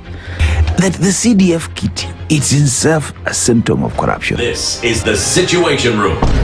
The only way to start your day. The following takes place from 6 a.m. to 10 a.m. every weekday on Spice FM. Members of parliament, they go to set house, they just promised they get given tea, mandazi, and 100,000. That's not development. External borrowing, 589 billion. Are we on the same page? What did Parliament pass? If anything happened to our president today, God forbid, that man would become president. Na ndio alilenga hizo stories za Shakahola. The real thing is our constitution has only one person who is accountable to us. This is the Situation Room. The only way to start your day.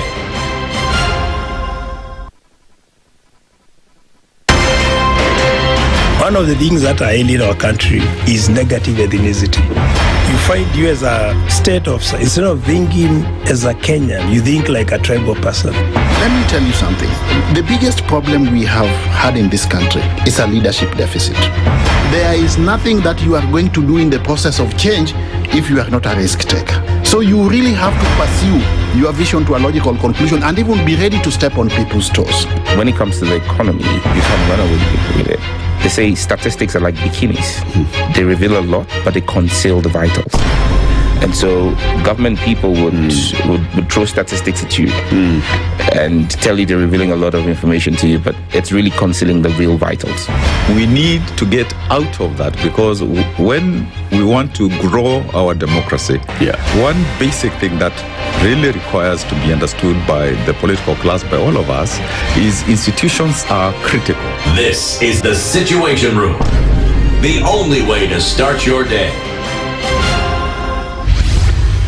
Mature, intelligent talk every morning. Spice up yourself. Mornings done right. 94.4 Spice FM, Nairobi. The following takes place from 6 a.m. to 10 a.m. every weekday on Spice FM. Baba should disown these experts and they say they went there on the, because he keep on telling us that these experts just came from Dubai and he found them there already at State House looking for jobs. Government has to has to introduce austerity measures. It's something that this government and the previous ones have not been able to do in this country. We've talked about it so many times. And really, I think you have seen the modus operandi of William Samoei Ruto since he came in. It's just showbiz. This is the Situation Room. The only way to start your day. Mature, intelligent talk every morning. Spice up yourself.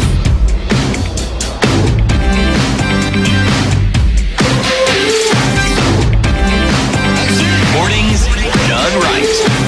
94.4 SpiceFM, Nairobi. At 12 minutes past 9 o'clock rather. Good morning. And as we get into our final conversation this morning, Karibu Sana, and for sticking with us to talk about some of these things that definitely matter. We're looking into a conversation that many might ask, okay, so, well, all right, let's get into it this morning. Our guests are in the hot seat today. Florence Ndeti is director at Caritas Kitui and is in the room with us this morning. Good morning, Florence. Good morning. How are you? Karibu Sana. Welcome to the Situation Room. Dr. Raphael Kinoti is Regional Director, Brook East Africa, and also joins us. Good morning. Morning to you, Okoh. Good morning to you, Karibu Sana, and thank you for joining us today. We're looking at preserving the African donkey. Many didn't know that there was just an African one. Maybe they were going to find out a little bit more about this today and why this conversation is important in the first place. But before we get into that, Dennis goes to a different African country every week and comes back with their proverbs. We'd love to get your interpretation of it. So we are in Eritrea, and Eritrea became a country pretty much, or rather got independent in 1993 after 30 years of war with Ethiopia. So outside Asmara, which is the capital, which is also known as Little Rome due to its architecture, there is a graveyard, but that is for tanks. That is a reminder of the war that the people of Eritrea did go through. But the proverb that we get today from Eritrea is the tongue has no bone, however, it has the capacity to break bones. How would you interpret it? Ladies go first. The tongue has no bones. Has no bones, but has the capacity to break bones. My interpretation is that words are sharp and they can influence any move, any change that is desired, and you don't have to have an hard object to break a decision or to make a decision. Yeah. Raphael, how would you interpret it? Actually, it takes me back many, many years before Kenya formed the National Cohesion and Integration Commission, when bad talk really took us too far. So it really goes down to tell us actually that talk that can be a bit casual may go too far actually and break some bones elsewhere. Yeah. What's well interpreted? Indeed. Let's be careful with what we say, isn't it? All right. Let's start with Brook East Africa. What does Brook East Africa actually do? And of course, we're talking about all of this in relation to the preservation of the African donkey and why it's important to have that conversation. Let's start off with what Brook does. Okay. Thank you, Okoh. Brook East Africa is, we are an animal welfare organization, actually, an NGO, non-government organization. We have headquarters in the UK in London, but then we've been doing animal welfare and in particular equine welfare for the last 91 years. So Brook was begun in 1934 in Egypt, but then for all those years we've been working for the welfare of working animals. And when I say working animals, I mean the horse, the donkey, and the mule. These are animals that don't produce necessarily meat for people or food for people, but they move things in significant ways that actually help communities. So that's our work in Kenya. We began work in 2001. So we've been around for the last 25 years around the country, mainly really with local communities and helping them on how to take care of one critical animal, the donkey, which you don't find in many policies in the country, but then that's where we are working with people who own actually working animals. Yeah, and one would then ask Florence, with Brook and what it is they do, how does then you come in to ensure that these animals, the African donkey, is protected? Because first of all, African donkey, one would just think, we've always thought just a donkey is a donkey, So when you talk about protecting the African donkey, what forces us to do that? Why is that a concern as we speak today? Okay, thank you. Take you back to Caritas Kitui, which is the development department of the Catholic Church in Kitui. We are partners with Brook, and as we are in contact with the donkey owners and donkey users. Our inspiration to the donkey is informed by the treatment, the handling of the donkey by the donkey owners and users, which was informed by study that we did on how people handle the donkey and how much they appreciate the donkey. There were so many gaps that came in, that feeding was an issue, watering was an issue, handling, harnessing, and treatment also when the donkey is sick, because it's always treated like, previously we used to say other animal donkeys eat courtesy of cattle, but now it is the reverse, because there was no appreciation for the work that it does, economic work, social support to the households. And being in the rural areas, majority of the households own at least 1 or 2 donkeys to support their economic work or their livelihoods. So that gives us the call that we have a responsibility to collectively engage everyone to preserve the African donkey. What are the issues when it comes to the care of donkeys? If you live in an urban setting, the likelihood of you coming into contact with this animal and what it does then is slim to none. So what exactly is this animal used for? I mean, we've heard the phrases. It's called the beast of burden. It carries things all over the place. But what exactly is it used for in the parts where we can now have a measured approach to this and say this animal is being mistreated? That's a great question, actually. It's amazing how donkeys are invisible. They are everywhere. They are all over. Most of the time, they're invisible, actually.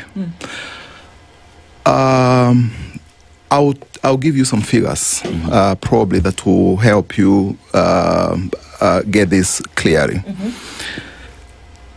In Kenya, donkeys help approximately 6 million people. In Africa, donkeys help an approximately 50 million people. In the city of Nairobi, incidentally, donkeys have employed young people. I'll give you examples of Ruai, where you go and find donkeys every single day, ferrying water to construction site, moving people. Donkeys actually cleaning the city. There are young boys actually who have donkeys that have donkey carts, and they are ferrying, waste material every single day. So donkeys are so much embedded in the livelihoods of people. We did a survey 5 years ago, and we realized actually that in Kenya, 40,000 youths in cities and towns are employed by donkeys. So the numbers are very significant.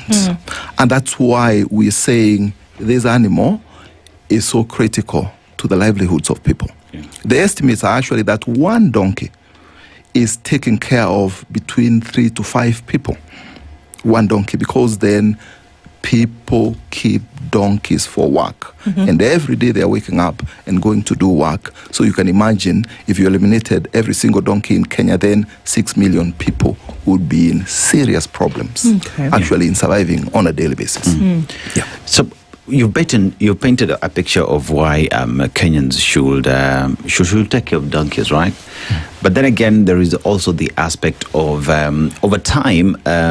I don't know. You correct me if I'm wrong. Over time, and with the development going up, right? People have rather moved away from using the donkey as before, because now we have cars, we have roads and all these things, right? But even that notwithstanding, there's still a population that still depends on donkeys in a huge way. So then how do we have these conversations for everybody, whether you are there to just look at a donkey, you're using it for work, or you are just passing by a donkey, everybody to respect what a donkey does to the societies that we do have? How do we have this conversation so that everybody is part and parcel of these conversations? Okay, thank you for that question. Development has come, but to who? Because majority of the figures that have been given by Daktari, it's a rural population. The roads are inaccessible. The motorbikes that are said to replace or could be used by the households, most of the households may not afford. If they afford, there's a question of maintenance and fueling. Donkeys are free labor that can be used by children, by women without any strain. Because as much as we are approaching development, it is not yet there.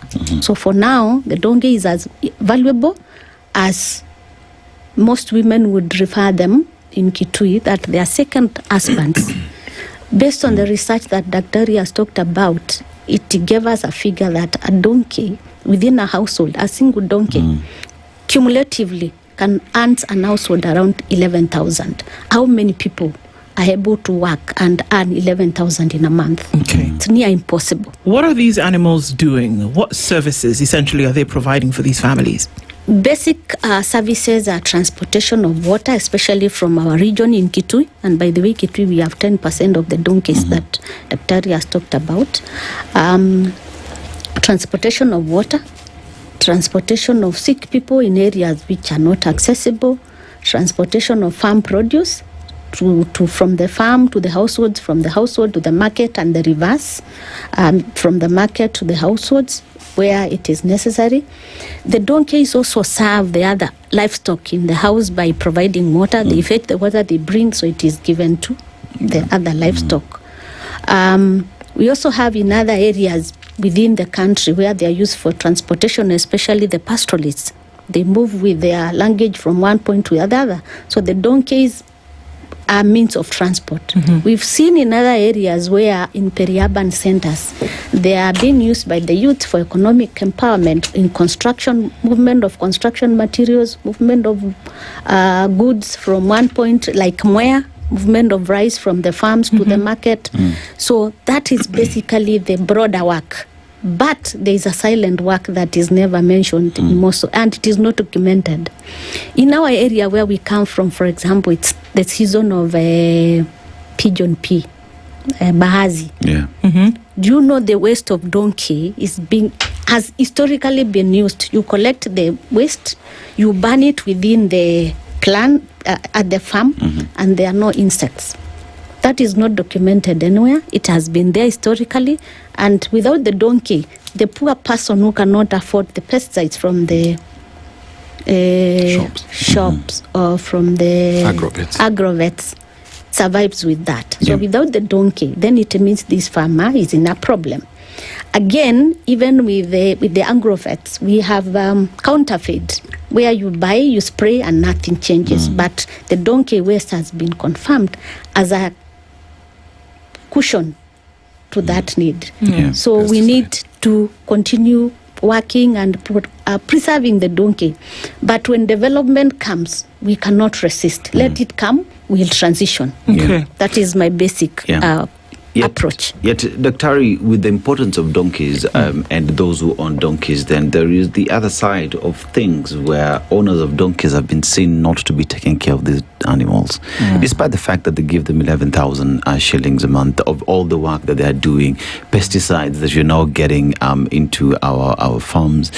They've not taken care of these animals. You find someone is using a donkey and is whipping the donkey to a point where you're asking, why do you do that? So then we also have to speak to the owners of these donkeys and the importance of taking care of these animals. In your research, perhaps, or even when you just speak to the owners of these animals, what will it take for us to see proper treatment of these animals? Because if we depend on them, we must treat them right, because even in our homes, earlier you said, every other livestock in the community or in our bomas would be fed first. Then the donkey is an afterthought. No, exactly. I think one of the undoing of the donkey is that it's a very resilient animal. Actually, is the most resilient animal that we have as livestock, and it's resilient because of its history. Do you know, Dennis, the donkey is the only livestock that was first domesticated in Africa? Yeah. Every donkey that you see anywhere in the world came from Africa.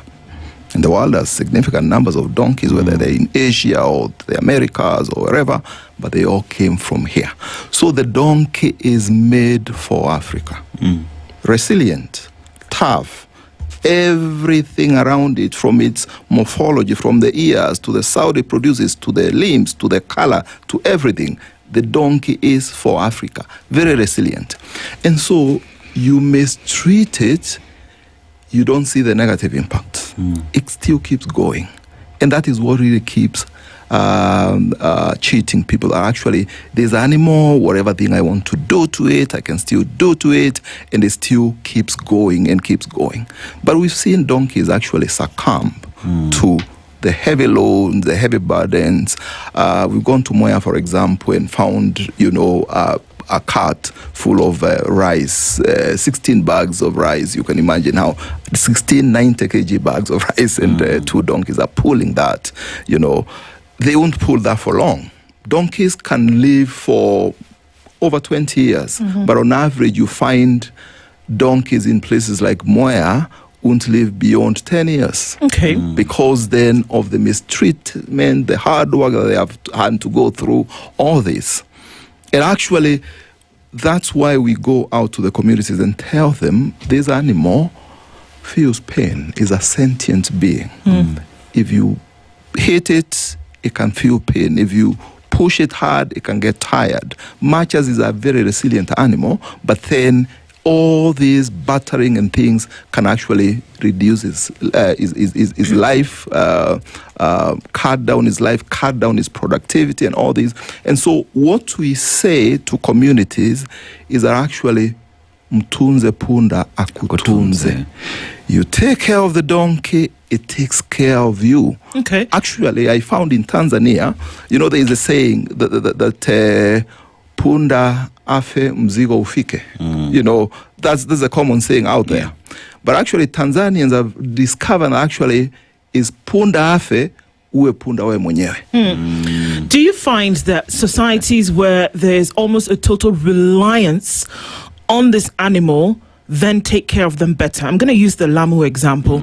Lamu made up of an archipelago. So whether you're looking at Manda Bay, Kipungani, Shela, Lamu itself, and the other islands then to the west, all separated by water. And so your main transport, if you're connecting to the different islands, is water transport. But on the islands themselves, Lamu, Shela doesn't have any vehicles. Lamu maybe has 3. Kipungani has 1, from what we understand, what we've seen and know. But you'll find that the donkey population, in many cases, rivals the human population. But you'll also find that they take care of these animals because there is a heavy reliance on them to move goods. So when the goods come from Manda to Lamu, for example, coming off of the boats, it is the donkeys that are moving them to different households, to shops. And if you move through Lamu or if you move through Shela, you will find that the way you have a bus stop, you have a donkey stop. They are there, they're being fed, they're being watered. There's a donkey clinics whereby if this one is it's being treated. But they rely on them, so they understand the importance of then taking care of them. And I think that there was a campaign at some point whereby Lamu was the center, whereby they made sure that, you got to treat this thing well, because if you don't, you will basically not survive it. Your roads are too narrow for you to use vehicles. This is the only form that you can use. So do we find that societies that are 90 to almost 100% reliant on these animals will treat them better? Definitely. I think the whole picture that actually we paint for a very badly treated donkey is mostly in towns and cities. Right. Where donkeys have come in as the last resort. I talk to young people in Kiseri and they tell me, I wouldn't be using this donkey if I had gotten a job somewhere, downtown. So they are doing that not because they love it. They are doing it because then is nothing else, and probably some of them have never had contact with the donkeys. It's the first time they're coming across a donkey, so they really don't know how to use it. But look, traditionally, donkeys actually are very well treated. Go to Maasai land. You've talked about Lamu. Go even to Turkana. But even traditionally, do you know, Okoh, that actually when they dig down the graves of pharaohs in Egypt, they find the pharaohs are buried together with donkeys. Because then the whole thinking was this pharaoh can never survive in the afterworld without having some donkeys with them. Because then even the pyramids of Egypt were built by donkeys. So that's how critical these animals are. The communities that use them heavily really know how important they are. And actually, our story of the donkey, I always want to say this, is not peculiar to the world. Do you know what developed Europe? It is the horse. Yeah. That's why even power today, we measure it on horsepower. You know? Yeah. Horses got Europe from where we are to where they are. They still keep horses today, not for work, but for entertainment, for other things. And that's the same thing we are telling Africa. We have to preserve these animals. We need them today. They are helping us every day today. Tomorrow, the donkeys have lots of other uses. Lots of other uses. And we can mention those many uses into donkey milk, into donkeys in our sports and our culture. Lamu is doing cultural weeks and they're using donkeys. So let's preserve them today, but then even tomorrow for that use. Yet, Florence, we look at a sad situation in the country where we see, we find donkeys being slaughtered. There is a trade of donkey skin in the country. And one asks the question, how did we ever get here? We got here before we knew we were there. Yes.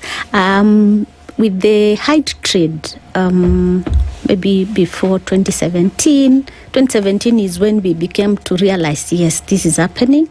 And we knew previously, we had a law in Kenya that had not provided for donkey as meat. But our Kenyans in Turkana were eating meat. So the country went into review of the law and donkey was clustered as meat animal, but not as for trade. From my understanding, based on that opening, the trade came in. And then there's the interest in the skin, which came, and then the theft started. Actually, the trade started with a bit of theft. You wake up in the morning, your donkey is just skinned behind the house. You are left with the carcass, the skin is gone. And then it has blown out to like a daily agenda for the traders, which now is a threat to the donkey population in the country. I want to leave the question of how donkey is reproduced to Daktari, because he's more fast to that. But we know donkeys are not easy to multiply, like goats, like cattle. So that gives us a worry, because the uptake of the donkeys on slaughter, it's at an alarming stage, even including, even now, after doing a lot of engagement with the government, banning all the four slaughterhouses in donkey slaughterhouses in the country, but the trade is still going on. I mean, Doctor, we talk about these slaughterhouses because I remember at some point there was a slaughterhouse that was, I think, somewhere in Nakuru, Naivasha, for donkeys at the time. Naivasha. And at the time, we started seeing the numbers of donkeys being slaughtered going up. And with the trade of skin as well, that for some weird reason as well is a big thing right now. Where are these cases being reported more, and why in these areas? And as well, even now with the ban that is there, are we seeing any change? Dennis, if you allow me, I'll give a snippet of probably what Florence has said in terms of history, but then I'll come quickly to your question. Donkey slaughter came in a disguised way. But then the biggest challenge has been the export of the skins to China. Okay. I mean, it's all over in the media everywhere. China produces a traditional Chinese medicine called a jiao. Okay. That is what they produce from the skin of the donkey. So you already know lots of other traditional Chinese medicines, like what is driving our rhinos into extinction, our elephants into extinction with the tusk and the rhino horn and all that, is in the same line actually. When we established the first donkey slaughterhouse in Naivasha in 2016, that's when we opened the can of worms.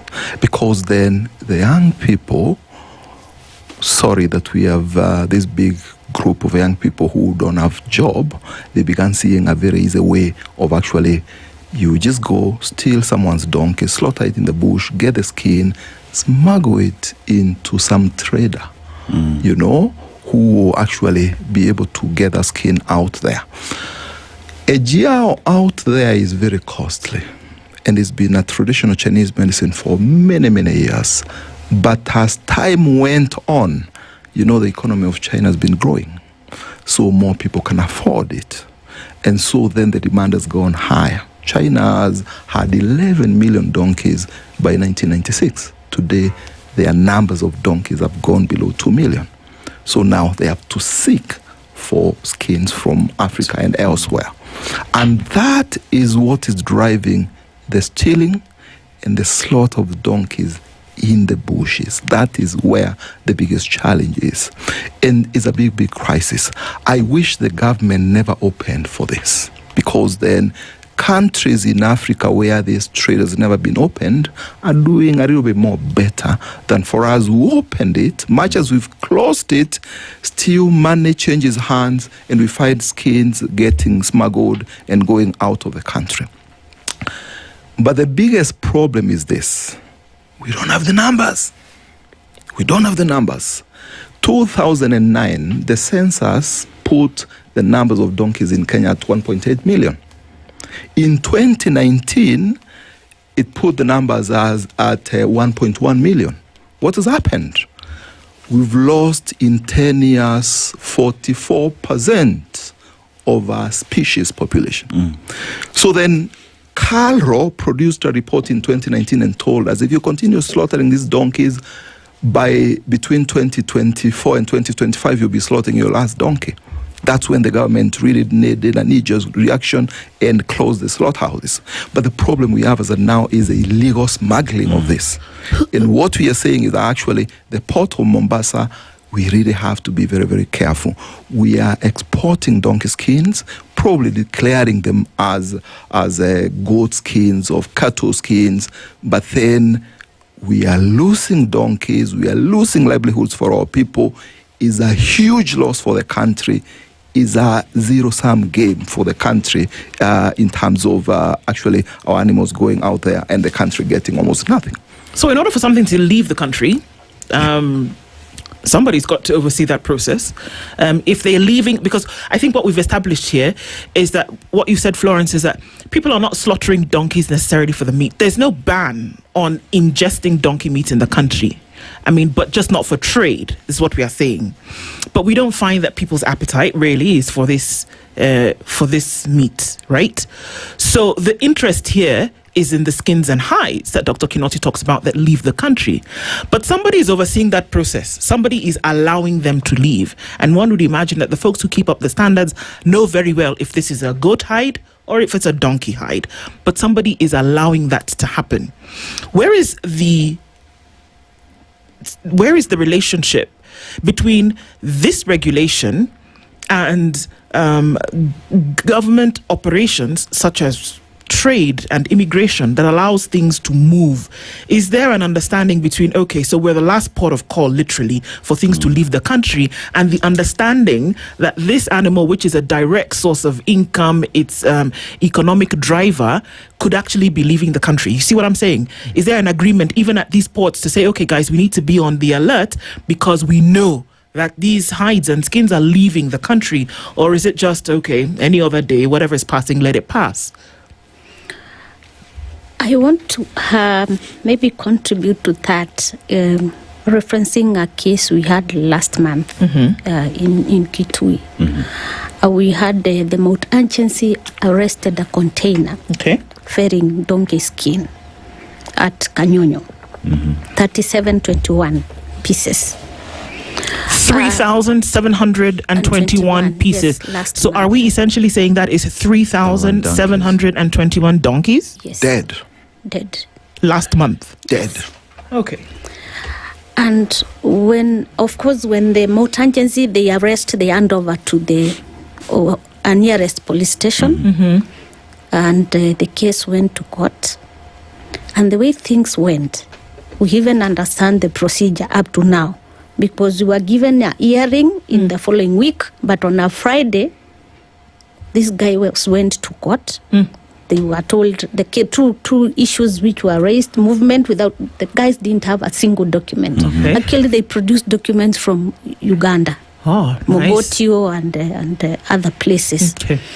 And the others were on loading of skins dated 2025. But on a Friday, they were declared that they can move with their goods. They left with the same skins? They left with, the container left. And then there was a second arrest at Kidimani. The container went in there. We demanded that, because at Kanyonyo, at Kanyonyo we had verified the donkey skin. At Kidimani, the guys noted they were carrying goat skins. So through the court process, we were given an order through the OCS to confirm what is in the container. They were shown to all of us on a day, broad light, on a Monday, with communities, that these are donkey skin, with everything including the tail. And it was confirmed by the veterinary, sub-county veterinary officer that was donkey skin. Okay. Then the report was written and then handed over to the OCS to take the case to the court. The following Friday, we were given a notice that there's another process in the court, that this skin, there's another process in the court, the people who are transporting want to plea. From the plea, the container was given cleared to continue going with the whatever is inside. The second attempt at Ngoliba didn't work. So yes, the skins are going, the laws exist, but there's no enforcement. How much is a skin fetching nowadays? If we're looking at one donkey skin, how much? Because for people to go through that, and I mean, for all you're talking, there's complacency in the system. Because if one person says it's a goat, if one person says it's a donkey, there's a significant difference between the size of these two animals. Apart from that, you can tell. I mean, Florence has talked about the fact that you could see the skin plus the tail, so you know that this is not a goat. So what does this hide fetch? Because that could be a determining factor into why people would take the risk.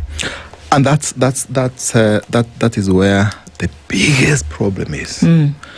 African governments, including Kenya, do not know how much this traditional Chinese medicine fetches out there. You get one donkey skin, get it to China, they boil it into a gelatin. That's the raw material, the very basic raw material, because then they will process it further into candies, into lotions, into lots of other things. But then this gelatin, one skin will produce 1.5 kilos of this gelatin. A kilo of this gelatin is 150,000 Kenya shillings. So then you can imagine one skin, which is 1.5 kilos, will fetch to the upwards of 200,000 Kenya shillings. Yes. But look, a young man who goes to steal a donkey and slaughter it in the bush, that illegal trader is buying that skin at 5,000 shillings. Even when we used to export them, actually, do you know how much they were declaring to the government as revenue? At the county, they would declare 100 shillings, 100 shillings. For the skin? At the KRA, they would declare 200 shillings. So government gets 300 shillings. Because we don't understand the trade. We don't understand the value chain. You see? And that's why the trader who actually have more than enough money to actually oil the whole process, to smuggle the whole thing, because then count everything from the boy who slaughtered the donkey in the bush to everything else, you're using probably 10,000 shillings in one skin. But then you get it to China, it produces for you 1.5 kilos of gelatin, which actually gives you 200,000 Kenya shillings. So then you can see you're swimming in money. And that is where the biggest problem is. Doc would ask the question, where are these cases of slaughtering happening, and how is this affecting the communities? These cases are actually in specific places. Turkana is one of the top places where this is happening. Is it because they consume it, or is it because not quite? Turkana has actually consumed very, very little donkey meat, extremely little donkey meat, and they have consumed this forever. But then, Turkana is arid, is hidden. So the illegal trade goes in there, slaughters donkeys in the bushes, and gets them in that way. The other place actually that is going on is in Kajiado. Kajiado is because of the proximity to Nairobi. Two things are happening. Skins come, they are smuggled out, but then on top of that, meat comes in. And you can imagine this is meat that has been slaughtered in bushes in very unsanitary places. And you can imagine what Nairobians are being fed with. The number of proboxes that have actually been arrested carrying meat to Nairobians. Yeah, you just scared us. We might have just consumed donkey meat. Proper. Yeah. Because if we're talking about last month, 3,721 hides, that means there's a lot of meat that just didn't sit in the bush and allow parasites to consume it over time in the decaying process. So are we saying, Florence, that there's a likelihood, from what Dr. Kinoti is saying, that butchers and butcheries then probably served up this meat? Yes. Because what does it look like beef? Yeah, it looks you like wouldn't beef. So if it was on a plate now, a kilo of donkey meat and a kilo of beef, you wouldn't be able to tell don't look at me like that, Dennis. You wouldn't be able to tell the difference. Hey, God. You wouldn't be able to tell the difference. Sure. between the two. You can't tell the difference. And one of the worries that we have, like us in Kitui, we are in entry to Nairobi. Yes. So we have, last year alone, we had arrest of 4 vehicles. Nissan with the only driver seat packed with meat and skin heading to Nairobi. Prado, pickups, Probox on their way to Nairobi with skin aside, meat aside, and matumbo. I beg your pardon. Yes. Okay. The Kali tribe. I got you. All right. So meat gets to the butcheries, either the normal ones we know, or there's somebody who was explaining and telling me around Bama that there's a guy who walks around with a bucket of liver. So could this be donkey liver? Then I was like, I can't tell because it has to be tested. Or the veterinary doctors must verify it is meat from donkey. But the meat is getting access to our people. This fellow with his bucket is hawking liver to the different womb now. People who are selling. People at the streets who are at the streets. If you have your 100, you have 50 bob, you get your piece. So he was concerned. Could this be donkey liver or something? Then I said, I cannot confirm because this has to be confirmed by the professionals, not a lay person like me. So yes, we've taken donkey meat unaware. The skin is getting to China, and sometimes they also leave everything to the slaughter site. They do just shallow burial sites, but then you find the dogs, birds, and every other wild animal coming to feed in there. We had 2 sites in Kitui of illegal slaughter, and there was a lot of bones all over, birds, dogs feeding into that. But yes, the problem is here with us. Doc. Sorry. You see, all right. You know, it's because once or twice I've bought meat at Bama, so the truth comes out. Anyway, So we find ourselves in this. I want to look at communities because where this is happening, we've just established, is not in towns, because in towns we do not have many donkeys. We have these in rural areas. And we talk about the Turkanas, Kitui and Kajiado, where they depend on donkeys. And this is where we also find a lot of slaughtering is happening.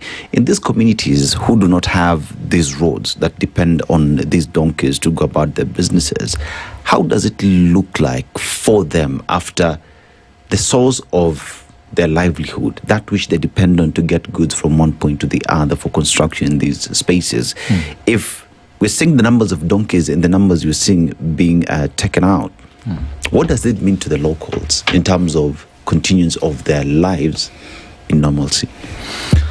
I want to give one example, and it's something that is an area in Kenya we never thought actually the donkey slaughter will get to, northeastern Kenya.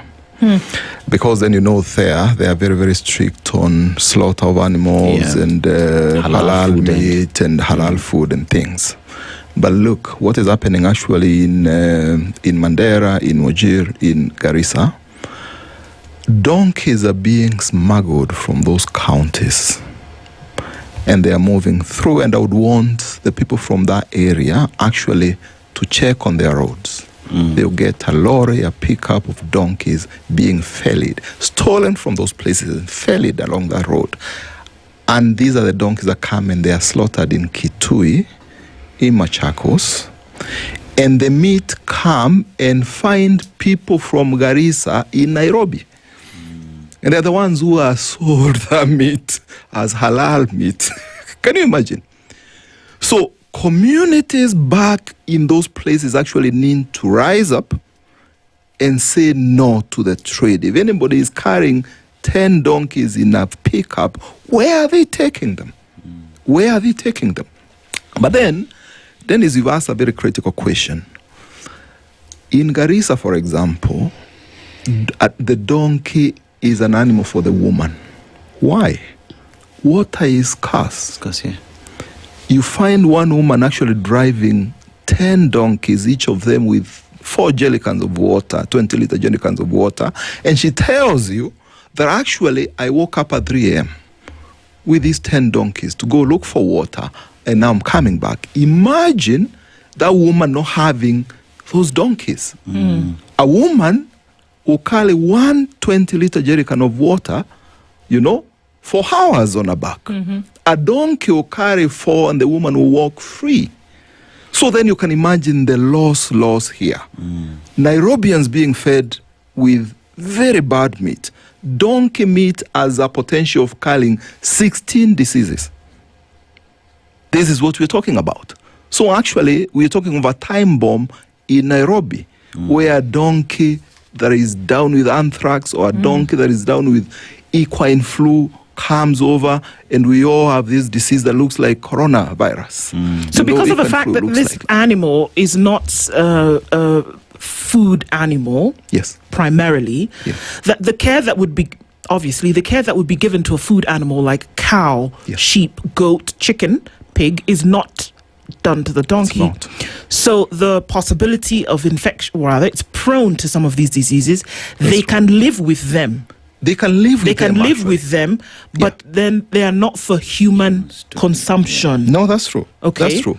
So that's a danger that we don't take into consideration. Exactly. Okay. You're very spot on. Look at a disease like brucellosis. Brucellosis can be very chronic. Looks like malaria when it infects someone, but then can be very, very chronic. You'll be treated to places and places, and people won't know actually what is ailing you, because then doctors here are not very private to a disease. It's an animal disease.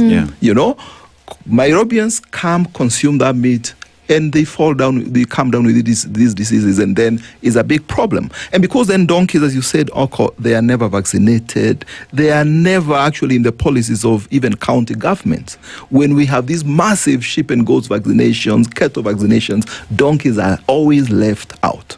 So that's why actually they will harbor these diseases. And as I said, donkeys are very resilient. they just keep these diseases with themselves. You know, up until when you're handling their meat, then that's when now those diseases actually will be released to people. So it's a big challenge. I'm not sure that actually the law enforcers, I'm not sure that all these regulators really understand the challenge that this is actually posing to Kenyans, but it's a big challenge.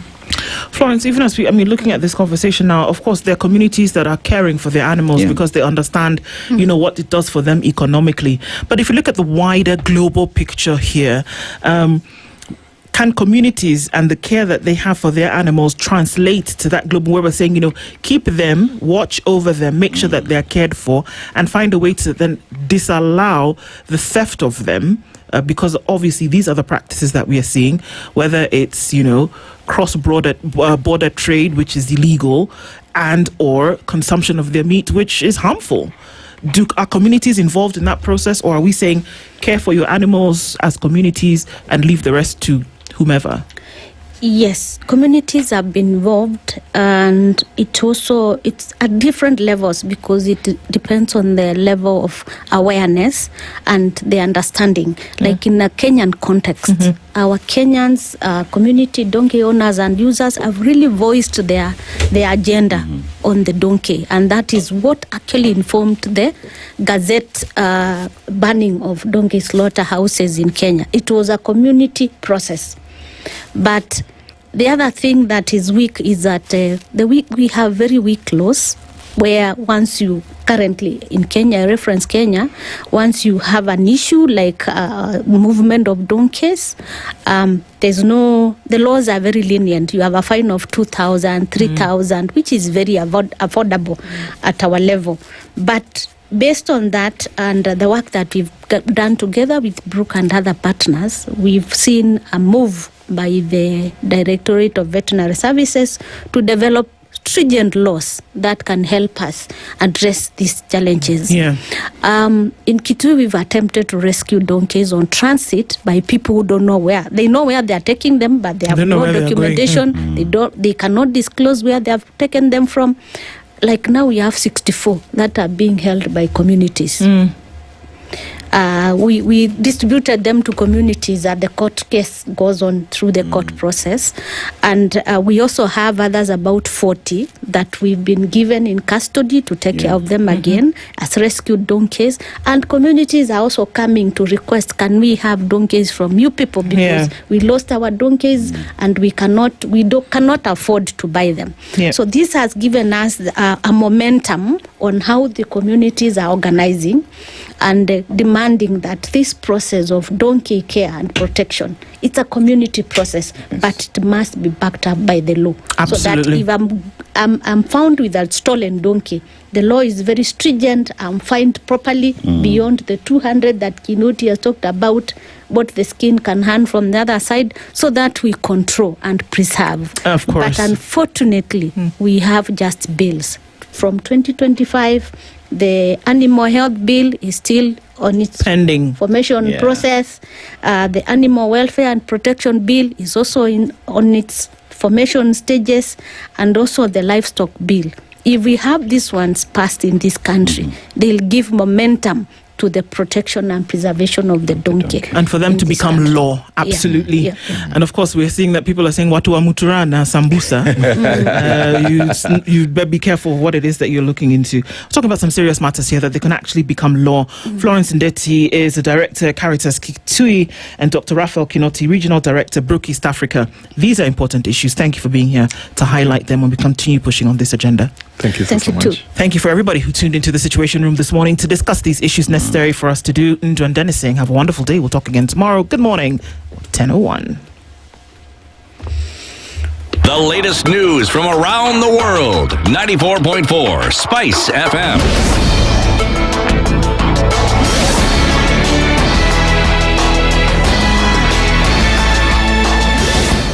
Good Good morning. This is the News Wire. I'm Leah Ubaga. New data from the Kenya National Examinations Council shows that despite high transition rates to senior school, significant retention gaps persist under the competency-based education system. About 1.1 million grade 9 learners transitioned this year, but more than 151,000 from the pioneer cohort dropped out before